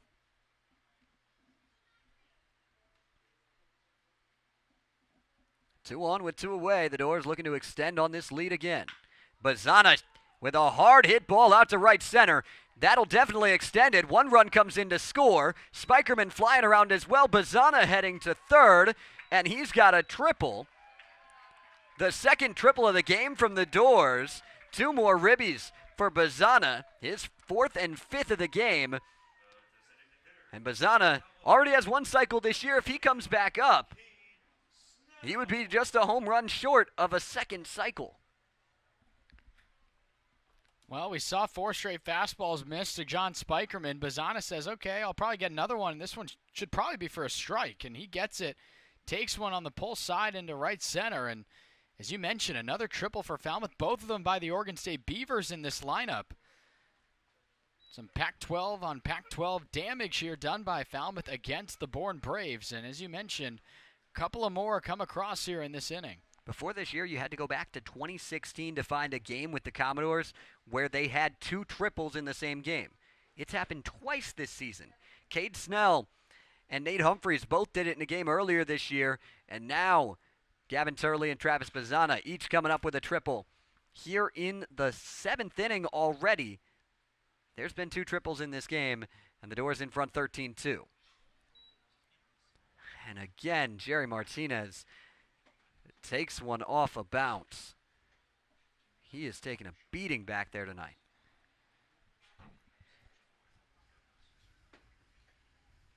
They're going to come check on him. Both umpires jogging in. Check on the home plate man. Yeah, it's tough. I mean, when you spike a pitch like that ahead of the home plate area, it's real tough for Hugh Pinckney to be able to control that one because you have to jump up there instead of dropping and blocking to try to catch it with your chest protector. But in the instance where it goes through the 5-hole and through your legs, you leave Jerry Martinez there defenseless, and he's kind of just got to eat it there, and it appears that's what happened right there. He's going to feel those tomorrow morning.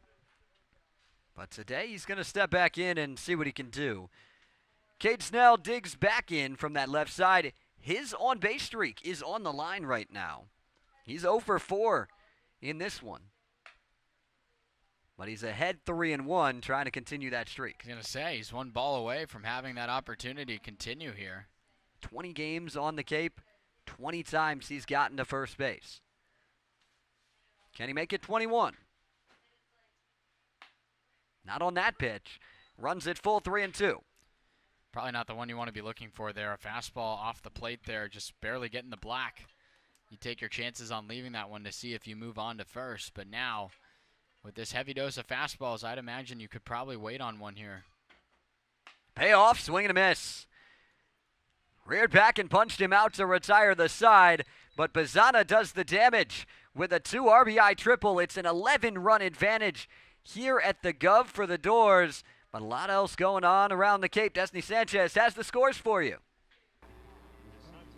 Thanks, guys. The Chatham Anglers and the Orleans Firebirds played a doubleheader today. The first game, the Chatham Anglers won 6-3.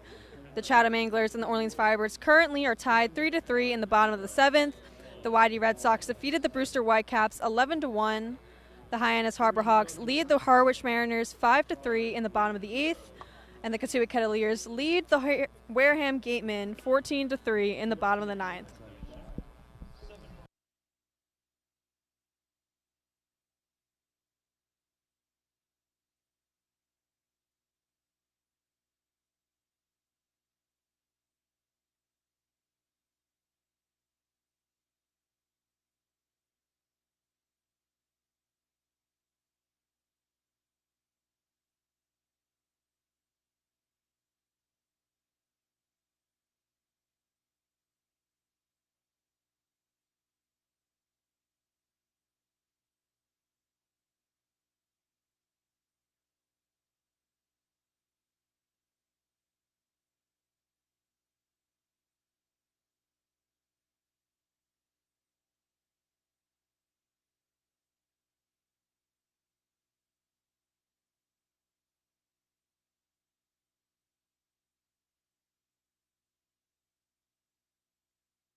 Four, 5, 6 to face Nolan Moore here in the top of the 8th, 13-2, Falmouth in front.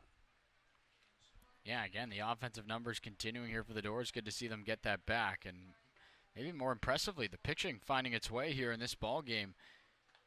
You've been real impressed from the bounce back that this group has had. Caden Bodine digging in. 1 for 3 to this point. Nolan Moore gets a big swing on that pitch down in the zone, dropping away from the bat of Bodine. Evens things up.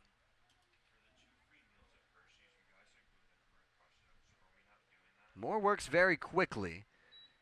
Sent that one back to the backstop on a hop. But he doesn't waste much time up there, Matt. No, not at all. And Zach, you mentioned his quick work up there and what we've seen from him today. Bodine with a high fly ball, deep left field. Turley's going to watch that one fly. It is way out of here. Caden Bodine with a solo shot. Makes it 13-3. Well, the only problem with a low 80s fastball is that if you're able to get on it, it's a lot more visible than those hot fastballs that come in the low to mid 90s that these guys are typically used to seeing. And that's exactly what we saw right there. Big swing from Caden Bodine, and that one, just watched it soar into the night. One of the only positives so far today for Bourne here in this 8th inning. Generates a ton of bat speed there. Fastball came in at 81, left his bat at 100. Kendall Diggs takes a called strike. He doubled off of Nolan Moore back in the 6th. Actually, doubled off of Michael Barnett before Nolan Moore came in the 6th. And Nolan Moore is quickly up 0-2, trying to bounce back. Well, the last time we saw Nolan Moore, he had that 3-inning effort there in the YD game.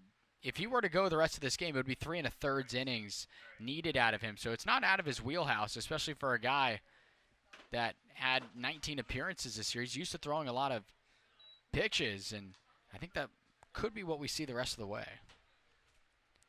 It's 1-2 to Diggs. Runs in and hits him.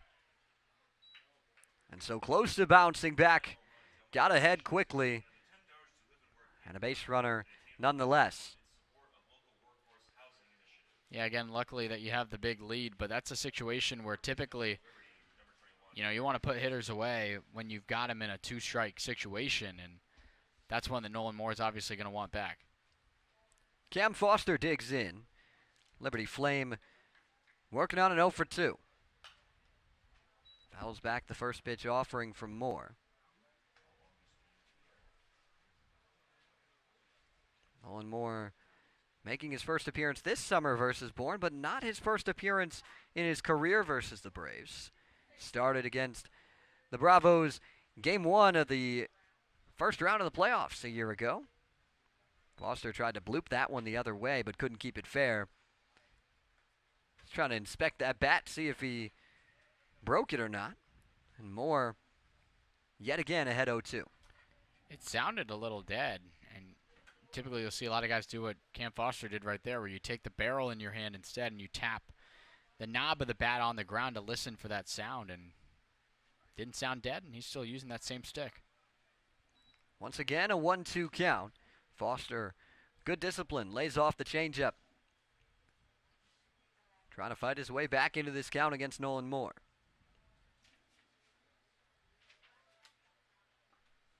Another one down in the dirt.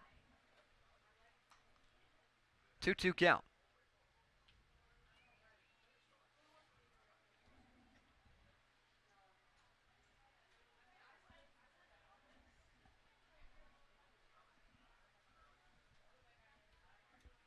Delivers. Foster drills one to left. If it's fair, it's gone, and it's foul. Well, that time appeared to be the changeup. And, wow. Just a little bit out in front of it, Zach. As you mentioned, that one into the night sky as well. Just a little pull happy there. We'll do it again. Another 2-2, roped out to right. Walsh waited on it. Makes the play for out number one. A couple of good swings there from Cam Foster. That one, too. Had to wait for that one to get in on him. That was another changeup down in the zone. Better spot for that pitch, and he still got a lot of it out the other way. Had to give a second for Walsh to camp under it there and wait for it on that line drive. That's a good out picked up. Starts off Kuroda Grauer with a strike. 0 for 3. And he's done it in all different ways. Strike out, ground out, pop out. And this time, a fly out. Yeah, we're seeing a lot of baseballs put in play here. A lot of balls getting out into the outfield. Luckily, you have the big lead. But again, I think you're just looking for work here out of Nolan Moore to save some of your arms. I know this is the last game of that 11 games and 11-day stretch for Falmouth. So, in theory, yes, you probably could go to another arm because you're going to have the next 2 days off. But at the same time, a lot of these arms are kind of limping across to get to this moment. And it's just a matter of just holding on to the guys that right now don't have a lot left in them. You Pinkney skies it to center. Humphreys back on it. And Bourne gets the solo shot from Bodine, but nothing more. In the top of the 8th, Falmouth up to the plate, presumably for one last time. 13-3, Doors in front.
(13-3) Falmouth in front, getting into the All-Star break. Coming out of that, got a big stretch coming up, Matt. Absolutely. You get right back to work on Monday against the team that has had your number this year. It's been Hyannis. You would expect with the numbers from Katuitt that would be the team you got to worry about in that David versus Goliath situation, but it's really been the Hyannis Harbor Hawks. The 4 games, not a lot of them being all that close up until recently, obviously, that big loss 10-2, but a lot of offensive outbursts in both those, really all those games you've seen against Hyannis. You've owned Brewster this season. That's on the road at Stony Brook Field. You see the Firebirds one more time, and then you see Katuitt, as we mentioned, and it all rounds out there in that 5-game stretch against the Gatemen. And they'll try and get as much as they can through here because every win's going to count in these standings, trying to push your way towards a tough spot. And the third spot does 2 things. One, it avoids the top seed. You don't get home field advantage for it, but you do open up the possibility however unlikely it may be, for home field advantage at some point, because you could find yourself with a spot where the 4 and 5 teams, or 3 and 4 teams, win their series. Absolutely. That would, in this case, in today's age, be after this result comes in. Katuitt losing to Bourne, should that be the first round matchup. And if Falmouth were to advance, yes, you're correct.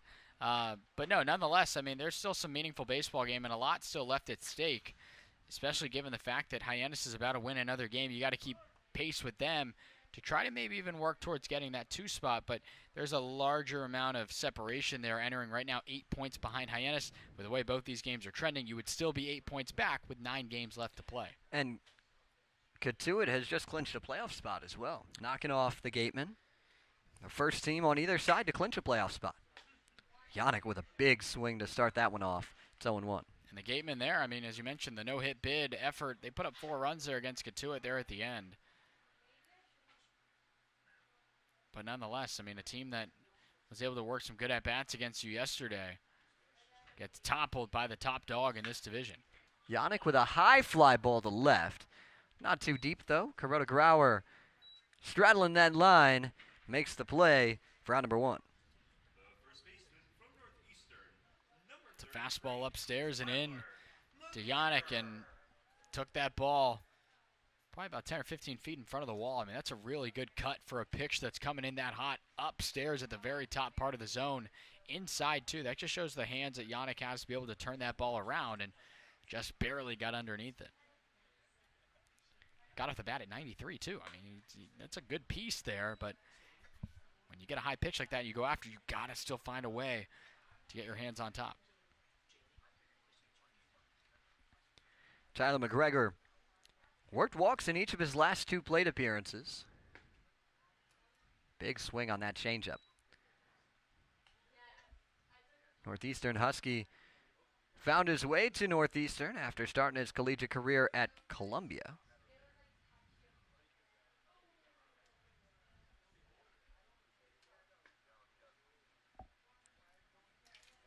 Continuing to work some ABs here. Gregor joined this team right at that 16th game of the season when they turned this around. And he started red hot, won Cape League Player of the Week earlier this season. And he's trying to get his bat back going.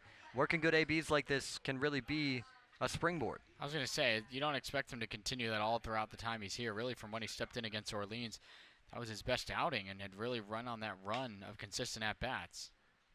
Went chasing upstairs on the 3-1. Chopped it to Eblin for out number 2. Couple double pumps there from Zach Eblin before delivering that baseball over to Derek Bender. But nonetheless, I mean, obviously you're not supposed to, or it's not expected that you're going to just stay hot every single game. Even Travis Pizzana has games where he's not nearly as hot as the efforts like he was doing when, you know, he had this cycle and all that. But it's a matter of how you respond when you do get into those slumps and what you do. And it all starts with working good at bats, looking for certain pitches, expecting certain pitches and spots, and delivering good swings when you get them. Guy that's had a couple of good swings in his debut, Barry Walsh. RBI single in the 5th. 1 for 3, but a couple of runs scored. Got himself a stolen bag as well. Yeah, no, I'm impressed with his debut. No doubt about it. 2 runs scored. That's all you could ask for.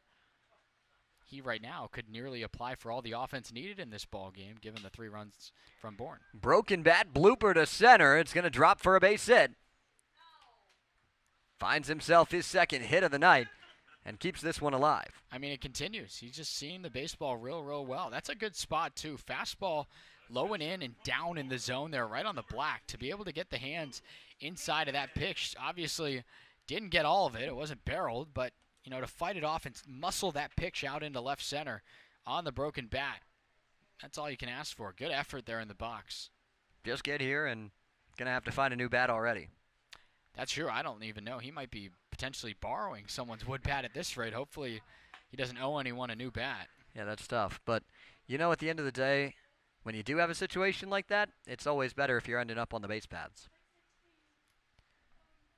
Luke Heyman trying to find his way back to the base paths for the first time since the 2nd.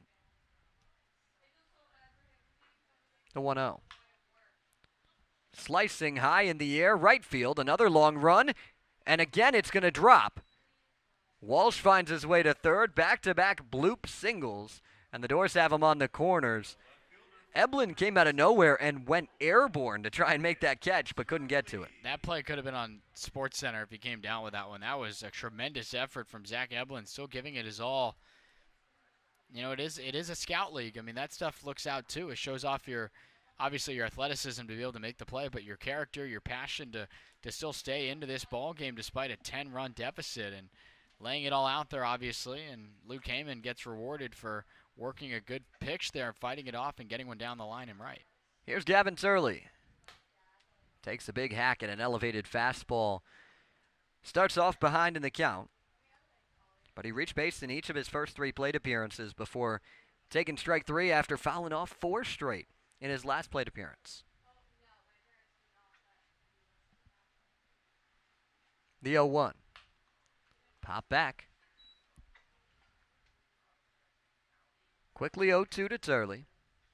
Just finished up that freshman campaign in Corvallis. He's trying to add on to already 3 runs batted in today, 8 between the 2 Beavers.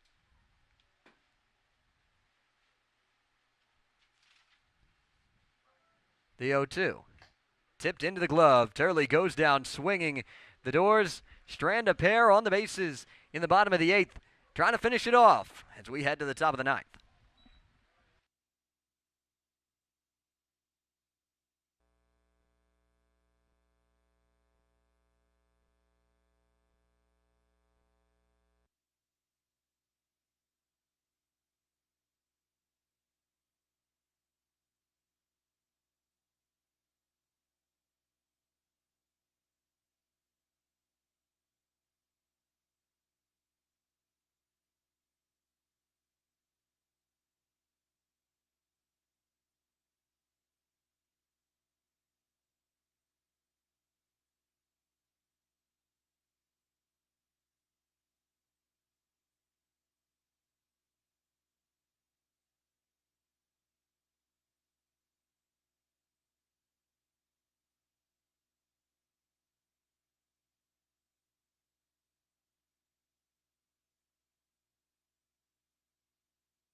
Top of the 9th inning, Nolan Moore trying to close this one out in what would be a dominant win for Falmouth in a game in which they would have only needed 2 pitchers if Moore can get through this 9th.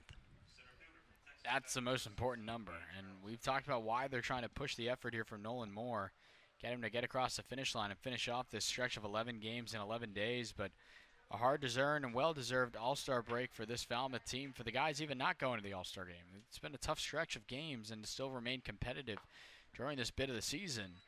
It says a lot about this group as we get ready for the last stretch of time. If Nolan Moore does finish off this game, another one of those weird scoring quirks, I believe he will earn the save as well because he went 3 1/3 if he does finish it off, and we have confirmation that he will receive the save if they can close it off, even at a 10-run game. Harrelson with a big swing out to right. Starts off with a single. I just got a pitch hanging up. That's the second time we've seen that changeup stay upstairs, or rather, excuse me, that's the fastball, actually. He was able to just get on top of that one. Again, it only comes in at 82. Low 80s pitch, and get the barrel on top of it. Sends it out there to right, but as you mentioned, again, one of those weird situations. Nolan Moore, for what it's worth, had to come in and provide an effort here to keep this where it's at. Back-to-back singles started off. Vastine finds his way on. 2 aboard with nobody out for Bourne. That's a fastball up and in. Jonathan Vastine pulling that one into right. Second time we've seen an upstairs fastball get hit pretty hard. And now you got the big bats coming up here for the Braves. Starting that off is Bryce Eblin. 1 for 4 today. Had an RBI single in the 5th. At that point, that made the game 6-2. And then 5 in the bottom half from Falmouth opened it wide up. It's a good decision there to mix up the pitch count there and go with something looked to be the slider there. Able to use that on the outer third. I like that decision there. Just mix it up after all those fastballs. You can still live in the upstairs part of the zone, but just show them something else. Goes back to it. Stays upstairs. It's 1-1. Bryce Eblin trying to continue a good summer.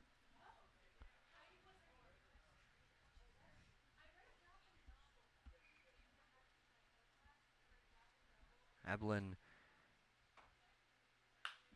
pulls that one foul. He spent last summer with Bourne as well. 238 average for the Braves, but was a big part of that push to winning that title for Bourne.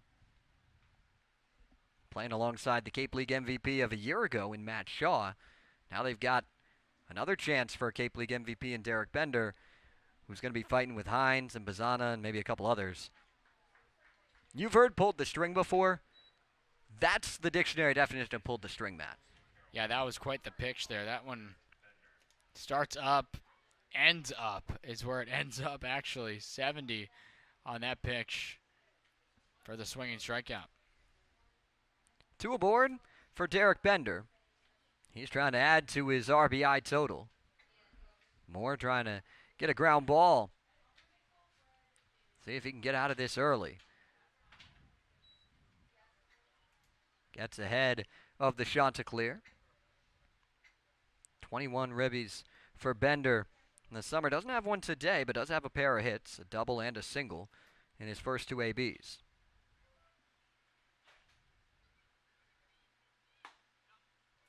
Just misses the zone on the 0-1. Went to the changeup, tried to catch that outside edge.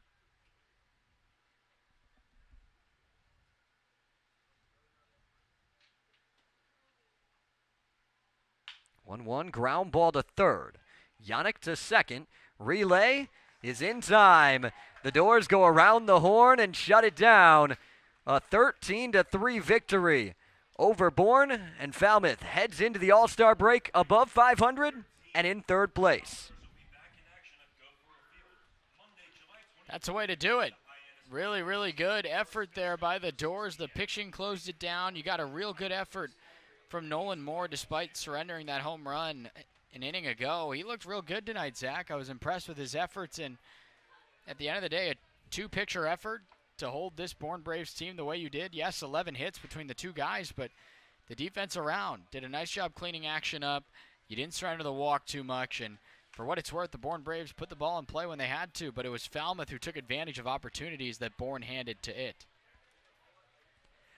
Really impressive to find your way through that as well. 11 hits, just 3 runs given up by the Doors. Falmouth with 13 runs on 12 hits to get it done and pick up the win. It took a lot of people to bring this one to you. From the Gov, our director Ellie Fideli, assistant director Audrey Glynn, our videographers today, Scott Semanchik, Laura Schroeder, and McKenna Wall. For our entire broadcasting crew, Destiny Sanchez, Matt Venezia, I'm Zach Sardenik. Falmouth with a 13-3 win. From the Gov, back at it on Monday against Hyannis. We'll see you then. I hope you have a blessed rest of your Friday night. And I'm saying goodnight here from Falmouth.